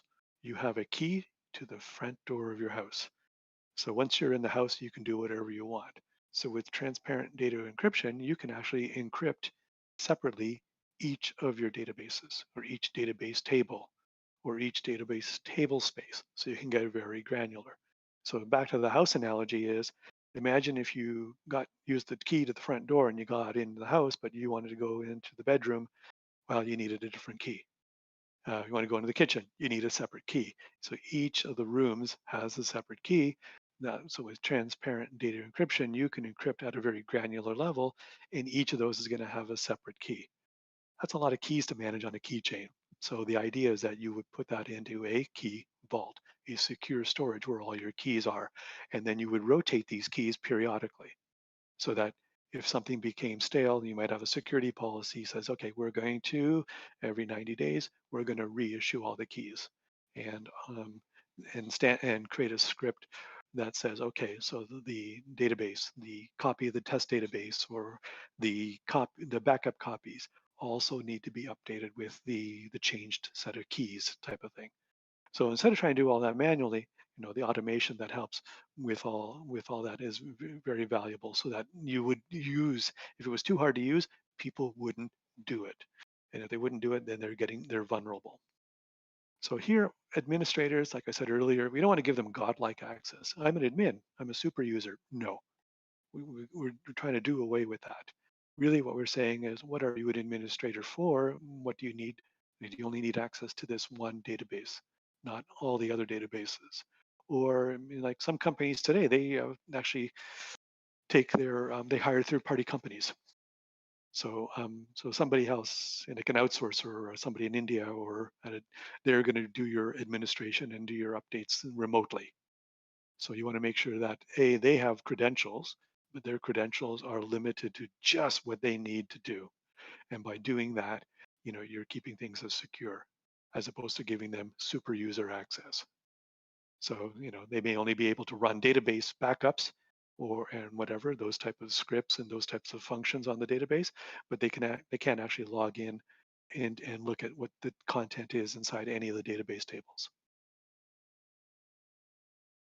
Moving on, we got data redaction. We talked about that earlier, so let's not rely on the application to do that, because if we did, I could bypass that, meaning that I could just use SQL Developer or some other tool or a BI query tool, connect to the database with my same credentials, and now look at data that if the application was trying to do the redaction, I now bypass that.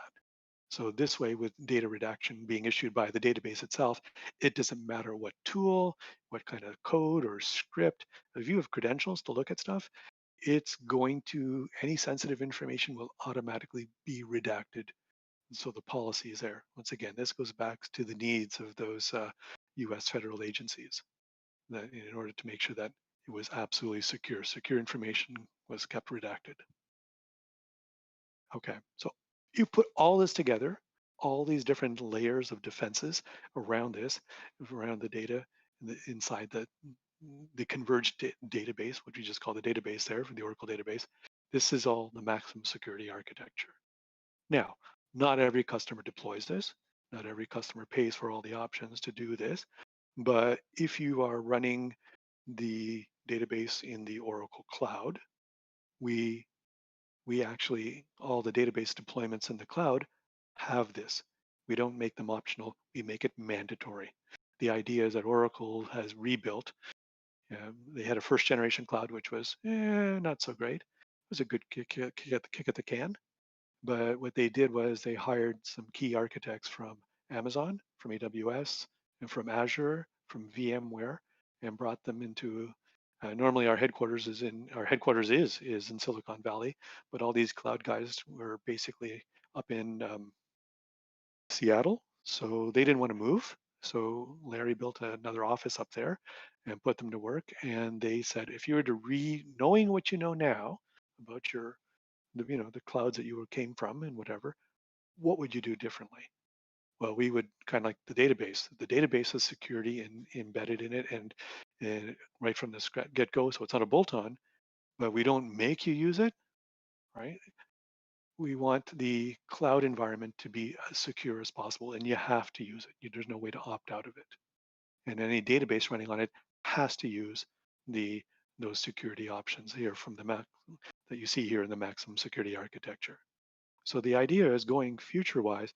Yes, what we had was security that people found hard to use. Yes, it was automated, but still people had to decide when to do it, if they got around to it or not. We're getting to the point here in yellow. Let's make it autonomous. Let's make it automatically.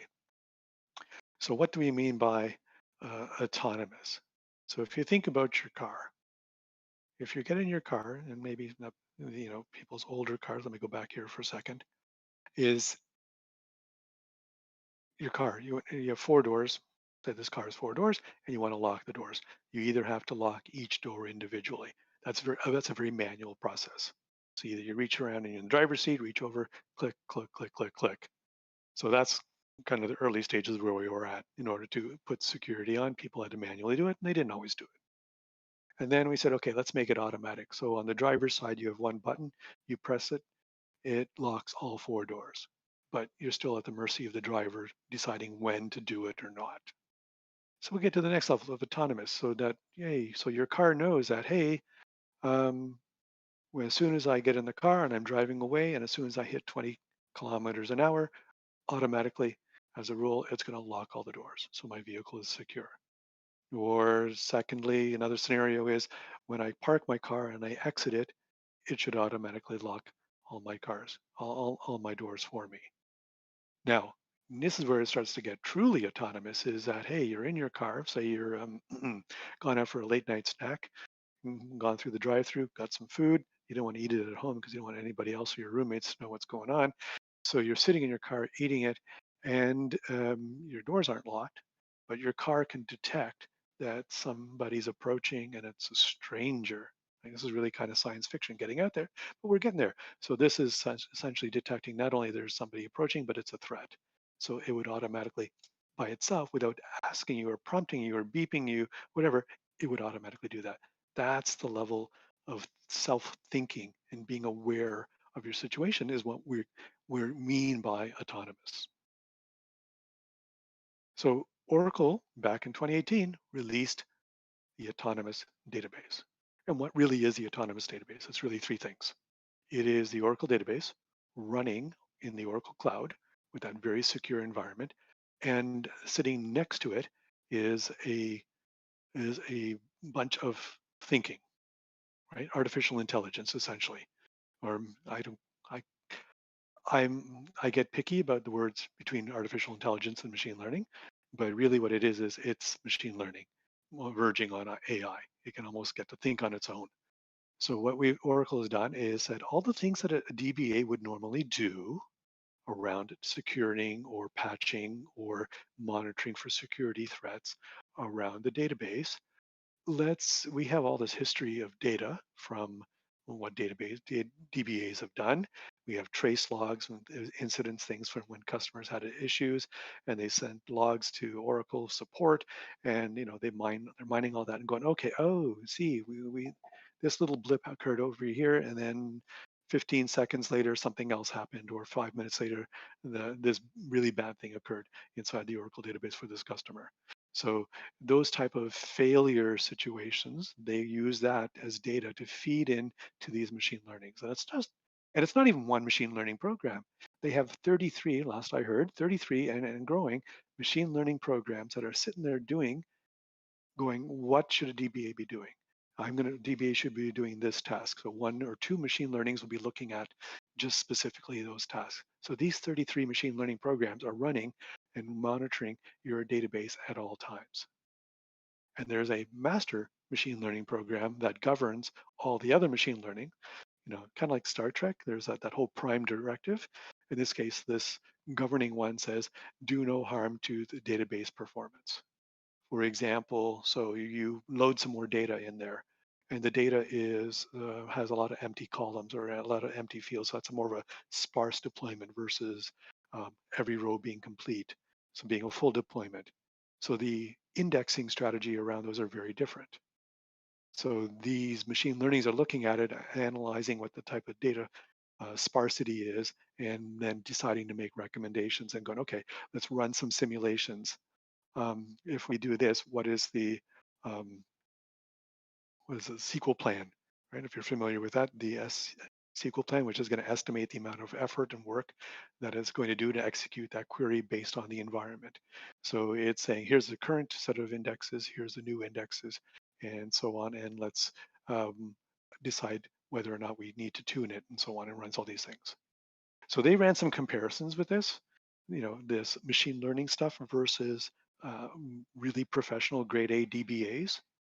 So the grade A DBAs, they could do some tasks faster than the machine learning, but they couldn't do 10 of these things all at the same time really fast. So it was incredible in terms of the performance and leveraging with the DBA. Now, that doesn't mean a DBA is going to be going away. No, some of this stuff, to get rid of human error, right? That's really the goal here, is to figure out how to do the patching, how to do the security, and eliminate human error or the human delay in some of this whole process. So that is the benefit here, right? When a self-driving car, why is it so? Why do we need self-driving cars? Because humans have accidents. If cars can drive better themselves, we may not have car accidents. And with the database, let's eliminate let's eliminate errors in the administration side of things. So the key there, you see there in yellow, we don't have self-driving cars today, but we do have self-driving databases today. It's legit, it's real, it's been here for 2 years. So Prashant, this is really cool. Thanks for the history lesson and kind of where the direction is going, or where today it is. How is this useful? Because there's still people, especially the developer community, going, oh, that Oracle database? Yeah, that's it. That's my grandfather's database. I don't need that crap. I need stuff that's more modern because I'm going to use all these really cool modern technologies. And we're going, yeah, that's great. Please do. Yeah, but you need JSON functionality? right? Or you need spatial functionality or graph, yeah, you could use those open source stuff, or you could use the Oracle database because it's converged. So as a developer, they're only focused on things that they're going, I need this, this, and this in order to build my application or this piece of functionality or whatever I'm working on. And somebody else from a manager's perspective is looking at it and going, yeah, we're going to need all of those things, right? But we need to, how are we going to manage all that and all that complexity? Can there's any way to simplify this? And then the people whose jobs are on the line, right? When something bad happens, they're the ones that have to be accountable. They're going, how do I manage and mitigate all my risks here? So I could have all these different type of things, back to that whole diagram of I could have everything very unique and bespoke, but I won't be able to get automation out of that because everything will be different. So people may believe, including developers, that it's just a relational database. It can't do anything, all the other stuff that I really need it to do. They don't understand that the Oracle database, it's not just a relational database management system, it is a converged database management system. All those type of other functionalities that you want to do. And I really have barely scratched the surface on some of the other things that the Oracle database can do, from machine learning to running R scripts and Python in the database really fast and so on. We haven't even talked about all that. And all the other myth is that, oh, we're doing all microservices, we're doing everything in cloud, we're building stuff like Netflix does. And I'm going, well, that's great. So if this is the type of strategy that you want to build your application, go for it. We're not stopping you. We're just saying that there's a good way to do it and there's a bad way. The bad way is, why am I fragmenting my data into different types of data structures that are with different products, whether some of them are open source or not? And remember that curve, that wave curve that I showed you, all the newfangled stuff that came in? Why did some of those things fade away? Because they weren't able to be made secure at a same consistent level. That the CIOs and the CTOs and those guys whose guys or people, they're men or women, whose jobs are on the line, they want something that is going to give them that comfort, not only comfort, but security that we're mitigating all those risks. We don't have any weak spots. So instead of doing that, replace it with the Oracle database. And I haven't even touched about the whole thing about multi-tenant and converged. The net, if you look at that little icon there down here, you see these three little. So each of your database applications can sit as a little, what's called a portable database. So it's the bare essence or PDB of what your data is inside your database, but it's sitting on top of a common core. That's the CDB. So long story short is that instead of these things be siloed, you are now doing your security and your administration at the core level. So everything that's inside those cores is getting secured. This is where the economies of scale comes in. So that if you're developing new applications with microservices and so on, we're saying, great, you can do it this way. And each one of them can be separate databases. So you're now managing 3, or you can put them in the same container, same container, so that now I only have to manage this one platform and I can take care of all 3. Why is this useful? Because not only do you need to run your business, but you have to do analytic queries, you have to monitor things and so on. If everything is very different and the interface is different, it's harder it's more complex. Once again, more chance that there's going to be human error. And if there's human error, you want to minimize that so that you can make sure that everything is up and down. Up. So your application stays up, your data doesn't fall apart. One piece of it doesn't fall apart so that the whole application or parts of the application starts to fail. That becomes super critical in today's 24/7 always on applications. So the takeaway here is it's one powerful platform for modern application development. So if you, as database security people, hear any kind of conversations where people are saying, yeah, we're building stuff, you hear the buzzwords of containers or Kubernetes, CI/CD, continuous implementation, continuous deployment, serverless, Lambda, Kappa, APIs, RESTful. That all fits into that whole converged security converged platform supporting the needs of those type of modern applications. Why is this important? Because you guys are security folks like myself. You know it's important, but sadly, people don't listen to you until something goes wrong. And when that happens, then you can say, "I told you so." Now, in terms of something else I want to tell you that I didn't talk about was something called Apex, Application Express. You got the Oracle database, you want to build an application. So let's call it low code or no code development. It's actually built into the Oracle database and it's free, meaning that you can go through there. There's a bunch of YouTube. I got some screenshots here of some YouTube sessions that you can go look and learn, and you can do some really cool stuff. There's these guys out of Montreal. There's some called InSum. This guy's got some pretty good presentations. They build everything with just the database. They're going, who needs to build an application on some other technology? We'll build it in here. Oh, I need a Angular framework. Oh, guess what? I got Angular framework embedded inside the Oracle database inside Apex. So now I can build all my stuff in Angular, but I'm deploying it here. And he's got a whole series here that's a bit an hour long. He actually walks you through how to build web applications on your mobile phone and get them onto your phone, both Android and iOS, without having to go through the Apple Store or the Google Play Store to build applications that run off of your Apex application. So where do you want to run this Apex application? That's the next step. You can do it in the Oracle Cloud. And as developers, or anyway, actually, you and I, anybody can open up a free Oracle account. And you will keep this Oracle account. And what do you get with it down here? You don't get two whole autonomous databases, but you get slices of these two databases. And it has Apex in there. You get SQL Developer. There's machine learning embedded in there. So now you can start loading your own data in there. Don't have to worry about tuning it and so on, but you can build Apex applications, mobile applications with all this. And you also get two other infrastructures. So IaaS compute shapes with compute. So you can load whatever you want in there.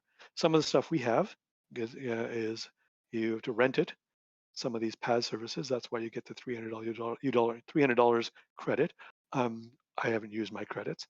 I just use the free stuff. But within the free stuff, I can load in Angular. I can load in any of these JavaScript frameworks that I want to do and deploy and run those. So if I want to build out a serverless environment, I can do that in my computes and use the two Oracle autonomous database instances as my backends to support all this.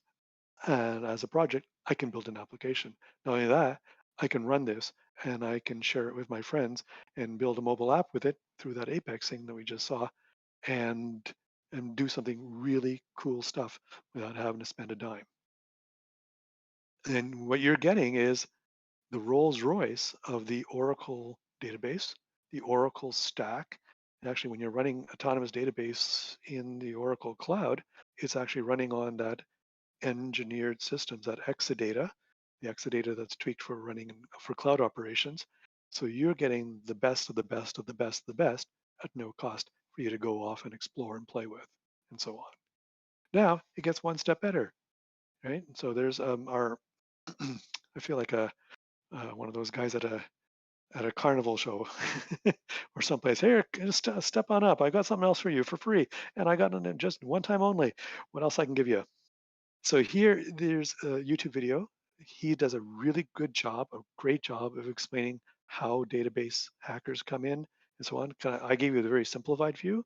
He does a much better job. I really strongly recommend if you've got an hour and 75 or an hour and 15 minutes to waste. It's not waste, it's a time well invested, especially because security is your guys' focus and listening to him and so on.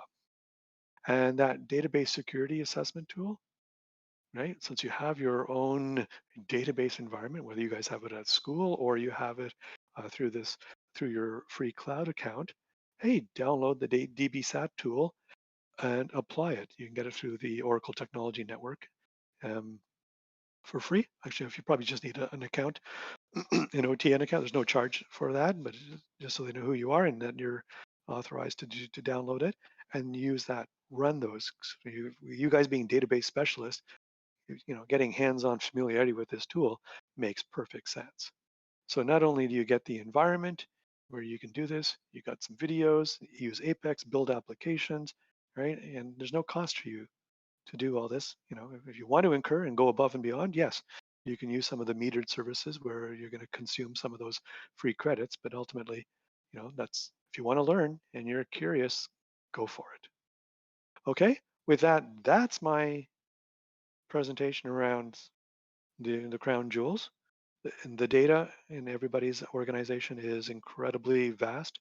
If it's inside the multiple databases, you're managing complexity. If you want to simplify that, use a converged database and use that converged database and simplify the management of it. And you can move even one step forward to moving that to the Oracle Cloud and Autonomous to the point where it's starting to take care of managing itself for you so that it's helping you free up your time and resources and keep you one step ahead in the battle against the bad guys. With that, I turn it back to our hosts. I will stop sharing, and if there's any questions, I'm open to entertaining those questions. I hope we're okay. We're actually a little late on time because we started late, but much appreciate your attention. Thanks. I just have to say that was incredible. I think I learned more about Oracle in that hour and a half than like some of my classes, like some of my previous semesters. To be honest, I didn't, personally speaking, I didn't. I guess I kind of fall into the meme of people who kind of snub their nose at Oracle and go, "Oh, that's old people stuff." So it's very interesting to see all these technologies. I didn't really, I didn't. You didn't know what you didn't know, right? So now you know. It's really interesting. I have a question about the cloud, the autonomous technology. Did you say that was only in the cloud? Yes, because it runs on our cloud infrastructure. Okay. Right? It's kind of like, say, the Tesla. If you take the Tesla smart software, right, running on a Tesla car, you can't pick it up and throw it onto a Toyota. Right. It just won't work. Perfect. Yeah, that makes a lot of sense. So that's the analogy of why it's only there.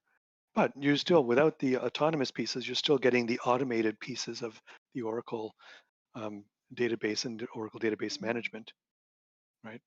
Mm-hmm. If anybody has questions for Prashant, please post them in the stream questions chat. I will read them out. Yes, if you want to run the Q&A, go ahead, Jamie, for sure. Thank you, Kurt. Also, Prashant, I want to thank you so much. I had a bit of an emergency this evening, and that was why I was MIA, and how I just want to tell you about that. Prashant actually hacked into the server, because even though I gave him permission last night when we did our dry run, he lost the permissions and got in here. So we all need to give Prashant a super big round of applause. No, I'm just kidding. Prashant, thank you. You're welcome. No. And it all worked out. Thank you both. It always works out. You just have to have faith. Oh, we got lots of faith around here. And I want to add to what Kurt said about, and actually what you said, Prashant, was that you don't know what you don't know. And I think a lot of us, because our viewpoint of Oracle is so school specific, and that's our only perspective, it was really amazing to see how wide your scope of products is and how many different fields of technology you're into and how much of a focus on security Oracle has. I was super impressed, Prashant. Even I didn't know that, and we've had conversations about it. And I only talked about Oracle database because Oracle has more products than just database. And literally, Oracle has like 30,000 products. And database is just a small, it's obviously our bread and butter because that's where the company came from, its origins, right? So it's a lot of time, a lot of R&D goes into making and improving that environment. And see, Prashant, that's amazing because as big as Oracle database is, like it is really only one aspect of Oracle. And I'm going to kind of kick off Q&A because people are just warming up with questions. Mm-hmm. You talked a lot about Oracle's focus on autonomous technology in the database sector. So what I had a kind of thought about was, because we're all aspiring security professionals, how does that kind of affect us getting into the market, and how will that change the jobs that we will be doing, as opposed to, let's say, even 5-10 years ago? Sean, what's your viewpoint on the future of autonomous database? So, so autonomous is, I don't know, maybe it's a little. I've always find is that people don't always pick up the subtle differences between automated and autonomous. So Oracle has spent a lot of time and effort making the things that you need to do automated. So that, like I use the analogy, right? If I want to lock the car door, all the doors on my car, I just press mine and all 4 of them lock. But I choose when to execute it. The autonomous is I now have AI or machine learning that is deciding when to make those decisions for me. Some of those decisions, like around security threats, make sense because I won't be able to manage that. When I go to bed, right? Somebody else has to take over. So it makes sense that from a security perspective, that the machine learning and the autonomous nature of it is running 24/7. From a database configuration or database, say, I'm going to drop this index and add and rebuild this index, or I'm going to do an index analysis. How many indexes do we have as data is coming in?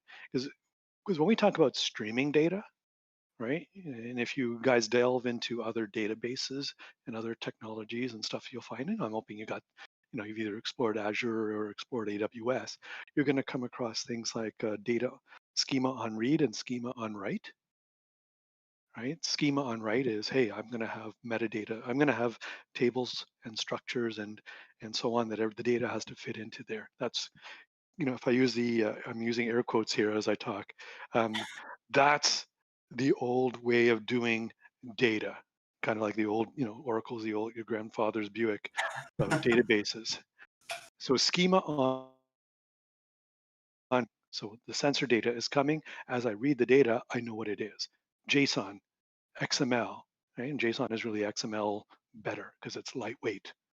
That is, if as soon as you read it, you know what the schema is. So that is, sorry, I lost my train of thought here. What was the question? Because I was rambling on around schema and read and schema and write. But the point is, I think I'm going back to, it doesn't make your job as a DBA go away. It says these are the things that are happening so fast that with schema on read, I'm streaming, 100,000 sensors in there, right? And each of them is giving me so much data per second or millisecond, and I need the database to be able to not slow down and process it and validate it and then load it in. I wanted to be able to read it in as on schema on read, and process it quickly and keep up with it. So as a DBA, maybe that is something that needs to be automated. And so as the data changes or indexes need to be dropped or rebuilt or whatever to manage all that data as it flows through that environment, that slide where I talked about the middle section going from left to right, the data is alive as it's flowing through there. This is the automation that's going to help.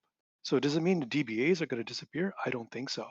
It just means that DBAs don't do the mundane stuff that is prone to errors.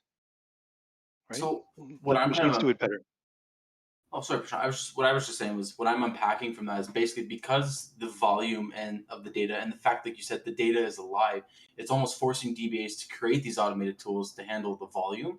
And like you said, not going to make the DBAs go away. It's just going to make the job focus more on the automation and the autonomy. Which, just to clarify, the automation is like making tasks happen in a sequence, and then the autonomy is actually teaching a system, whether it's AI or machine learning, to actually make the decision and call an automated task. Did I interpret that correctly? Almost. So the automated is what to do, right?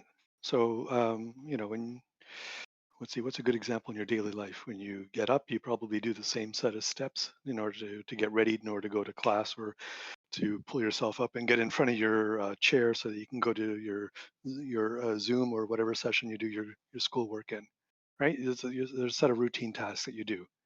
The autonomous is the decisioning and being able to watch carefully what is going on and going, oh, I know, because I've been trained, if I see this blip and that blip and this, then that's going to be a high probability of leading to something bad happening. So I'm going to preemptively decide to run this automated script to drop the indexes or re-index something or whatever. I don't know, I'm making stuff up here. But the idea is that it knows, it has the smarts to know when to preemptively do something. You and I as human beings, right? All of us are unique. All of us have different various skill levels. So the idea is that if you want consistency, nobody can afford the best DBA, and there's not enough, you can't clone that person. If you could, then you may not need autonomous stuff. But even the best DBA still is prone to errors, right? So that's the idea of autonomous, is it's been trained to think proactively and decide to do something, and then has the tasks to say, let's try this. And the prime directive is, right? So if we deeper dive into the autonomous one, they run into they show us a case where it is making this recommendation to do this, and it 99% of the queries that are being run, it benefits. One query, it actually doesn't benefit.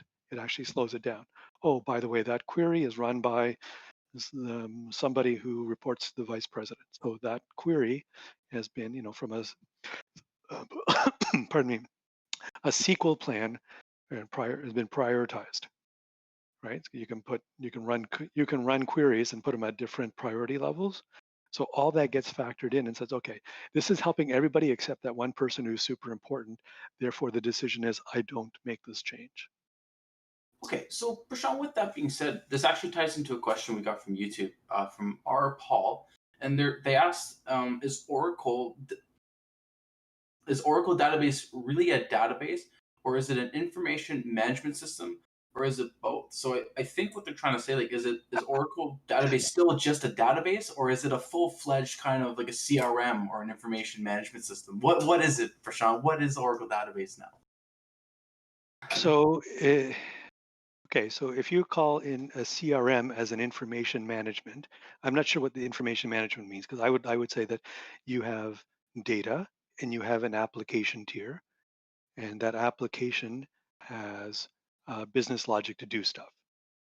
Now, Oracle, you put your data in there, you can build your application, your business logic in whatever technology you want.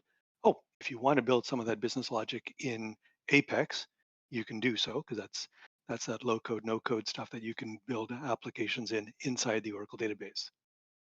But it is a data structure, and what it has is data, the relational database, plus all those other types of databases inside one all-encompassing database management system. Well, now, what's a good analogy here, right? The management system is what you interact with in order to do stuff on the database. You don't actually touch the database. You use the database management system to say, oh, I need to create a database. Here's the database table name. Here's the table space. Here, now I'm going to create some DDL and create the tables. And then I'm going to start loading data into it, and so on. So you are interacting with the database through the database management system. Now, you could be using like a developer tool or a SQL developer or running just a Toad session or whatever to put in these commands. And the commands are talking to the database management system. The actual database, the relational database, is inside one or more DBF files inside, if you want to get into the nitty gritty of it. But if it's a spatial database, right, it's also, that functionality is inside the in the Oracle, that's quote unquote air quote database, and use the same database management system interface to talk to that. So I'm gonna go with it's both. I feel like the Oracle Converged Database product allows for you to do everything that a normal database can do. And so to answer to sort of answer your question, Paul, it's both. If I'm parsing his question correct. You also Yeah. brought So up. what is he? Yeah. Maybe in the chat he can expand what does he define? How does he define information management? So 'Cause he, that's he a very actually. generic word. This is Oh, our Paul on YouTube, right? yeah. Yeah. I don't know if he's on the Discord or not. Or Yusuf. Is Arpal the? I think he's just one of our Is he one viewers. of your members, or is he one of the YouTube stars who talks about this? If I'm on the YouTube, if he's still watching, he can hear us, and if he wants to elaborate Oh, I and see. whatever he posts on the YouTube, I'll bring it into the chat and let you know. But you guys can move on it. Oh, I But see. It's Awesome. not a. Thanks, Yusuf. It's not a YouTube. It's not a YouTube celebrity. No, sadly. no. Okay, sadly, he says. Jake Paul's cousin. Yeah, exactly. That's what I was thinking. Okay. I made some calls. They didn't show up. I'm sorry. All right. That's So funny. to add on to what you were saying about the different kinds of databases. Oh, Prashant. Oh my God. Sorry. Guys, Prashant always cracks me up. We have this great dynamic. So you were talking earlier about all the different kinds of databases you can run in an Oracle Converged database. And one of our members in the Discord, Southern Yoda, which I believe is Adam, I'm pretty sure that's Adam, he asked, how does Oracle implement JSON in GraphQL? Does it allow for a flexible data structure within the table? So I think what he's trying to say is basically, what is Oracle's way to implement JSON effectively within the database? Because you briefly touched on it being more lightweight, more effective. Is an hour-long session on its own. So the short answer is this: if you can build Class A, or if we got first-class objects, right, in whatever programming language. So if you built data structures, because the Oracle database, when they went to, I think it was a 12C version, it was a bit of a rewrite, because they said in order for this thing to scale and become, C actually stands for cloud. So to become cloud ready or cloud native, we need to rewrite this. And what they did was some of the things they had as, I hate to use the word bolt on, but like a Node.js. I want to do JSON. Oh yeah, we got some JSON support, so it's not actually processing correctly. It still works, but when they're able to rewrite it and build JSON as a first class object. So with that object, you put appropriate methods. And those methods, right, whether it's a relational database object or a spatial object or a JSON object or a OLAP object, it will process it accordingly. So all you need to know is that it's a first class object. Here are the methods. I'm going to incur those. But I don't have to deal with it at a method level, right? That's where the database management system says, what are you looking to do? I'll let you ask it in SQL because everybody knows SQL. And if you use the right SQL command, I will translate those into the appropriate methods and apply those appropriate methods to the appropriate data structure, which are first class objects underneath. So that's like, put it this way, what Oracle spends on R&D, companies make in a year, right? Like our R&D budget is around $7 billion. So we can afford to have really smart people rewrite this thing and build it and plan it out for the future. So when blockchain is coming, blockchain is going to be implemented as a first-class object, meaning that whatever methods that you're going to use against any of those structures, it will work against that as well. Except drop table. You can't do a drop table on a blockchain. What? I can't embezzle money, Prashant? What do you need it for then? I hope I answered that question. Without, I'm not the technical person, other than I kind of explain architecturally how we did it, and we do have the resources to do it. Yeah, so Adam, if you want more clarification, just feel free to jump in the chat. The way that I understood that, and I'll try to convert it into more technical aspects, is that basically instead of directly interacting with the code on the method level, like you said, Prashant, what you're doing is you're using the database management software to actually manipulate it as an object, which is kind of like Oracle's whole thing, right? Is everything as an object. Even like guys like what we learned in Java, you make everything into an object. Makes it more easy to manipulate, makes it easier to encapsulate, and from doing that, you don't have to get super low level, which is great for training probably, because now you don't have to teach everybody JSON. You don't have to teach them 12 languages. You teach them Oracle database, Oracle SQL, and you can perform these really complicated tasks.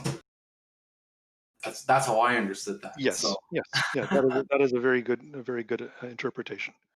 yeah, and that's a big thing in the market right now. Anyways, is even transpiling and transcoding things, right? Being able to convert to different code bases, just because programs are so big and complicated now. And Prashant, you've really hit the nail on the head with Oracle's planning for the future, because that is the future of these giant code bases, different languages, different substructures. It's really quite amazing.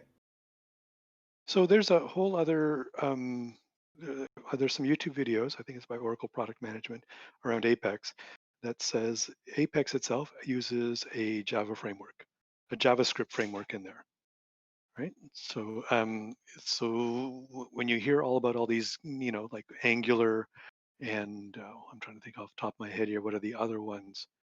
And literally some of these are like a flavor of the week JavaScript frameworks, because ultimately JavaScript is the same JavaScript underneath.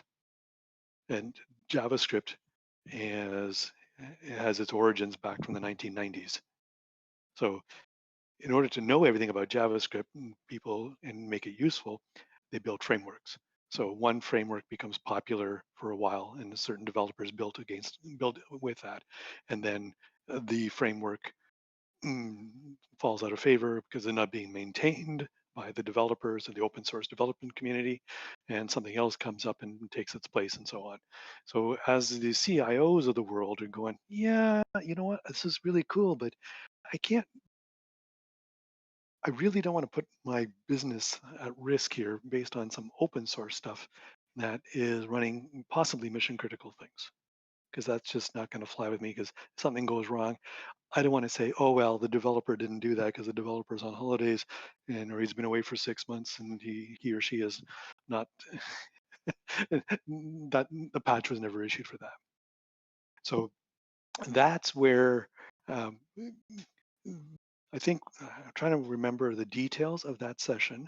The gentleman was saying is that we're protecting you from all these JavaScript frameworks because we're somewhere in that processing, we're bringing it back down to JavaScript.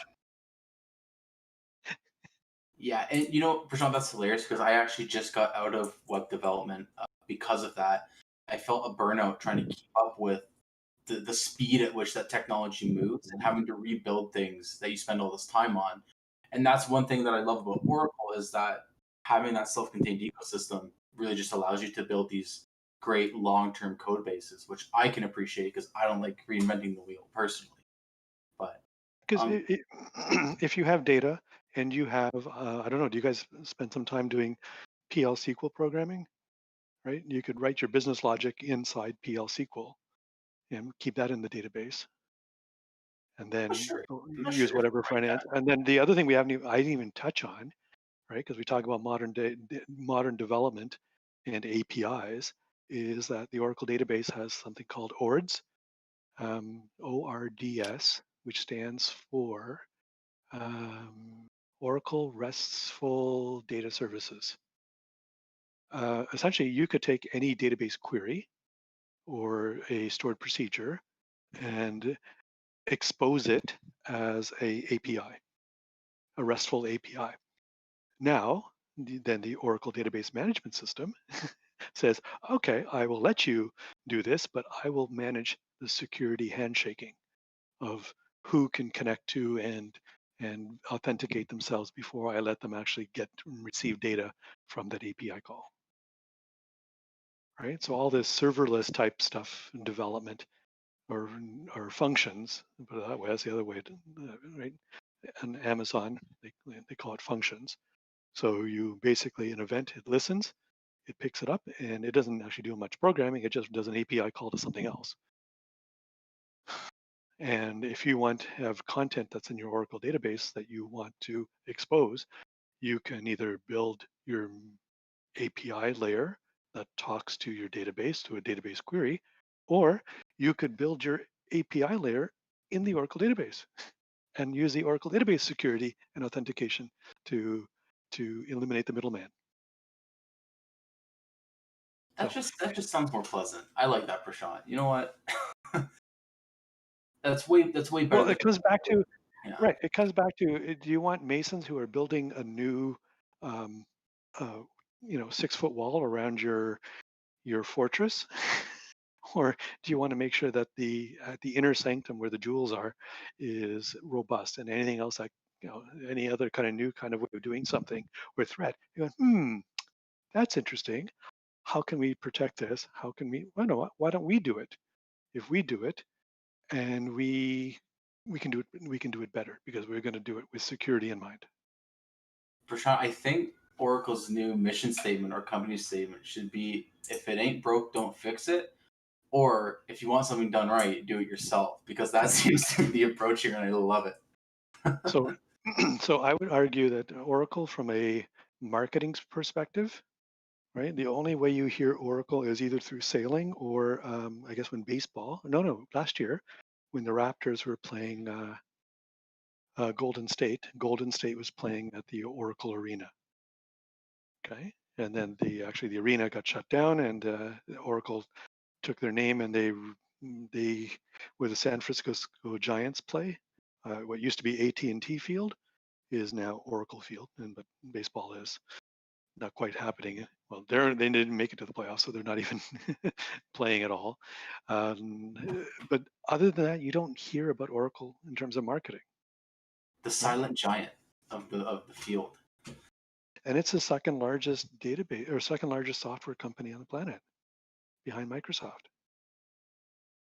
In that Anyway. sense, yeah, that's wow. Well, Prashant, it doesn't look like any more questions are coming in. People are absolutely going wild about the Oracle buying the AT&T field, it seems like. But I think that's it for questions so far. Wow. Okay. Yeah, I know everybody's excited about basketball, but I'm going to hand it back over to Kurt. Prashant, once again, I want to thank you so much for doing this. I loved the part of the presentation I got to see. Our Q&A was great. I'm going to hand it back over to Kurt, our president, and he can conclude the meeting from there. Thank you so much. I have my Oracle stuff on, so I want to turn my camera yeah. on. Oh, guys, just because you wanted me to. So. Yeah, guys, you have to see this. Oh my God. Did you get the toque, Prashant? I got my Oracle toque. Hold up. Yeah, anybody who's here has to see this. I begged Prashant to do this for you guys. My Oracle water bottle. So much swag. Hey, you should send us some swag too. You what? Maybe we might. We just might. I don't know how well work for Jamie to figure out the logistics of it. But here's my Oracle cell phone holder. Jamie got promoted to swag master. Guys, if Prashant, I'm telling you right now, you give me a location, I will drive to it, and I will pick up all the swag that I can fit in my car. Okay, I'll be there. Okay, we'll work it. We'll work it. Yeah, I'm gonna echo what Jamie said and think like that was an incredible presentation. I wasn't quite sure what to expect, and you kind of blew my expectations out of the water. So thank you very much. Well, I didn't want it to be, or if you didn't understand the background, you would just walk in and go, yeah, it's my grandfather's Buick, right? I needed to dispel that first. So if you understood the background, going, oh, these are some smart guys who are putting a lot of effort into doing the right thing. We just have a terrible marketing department. Yeah, you need some good social media or something. But okay, all right. For sure. If you don't need me, I'm gonna drop. We're good. Yeah, for sure. Thank you very much. Thanks everybody for coming. Okay, I'm glad it all worked out. Have a great night. Thank you very much. All right. Cheers.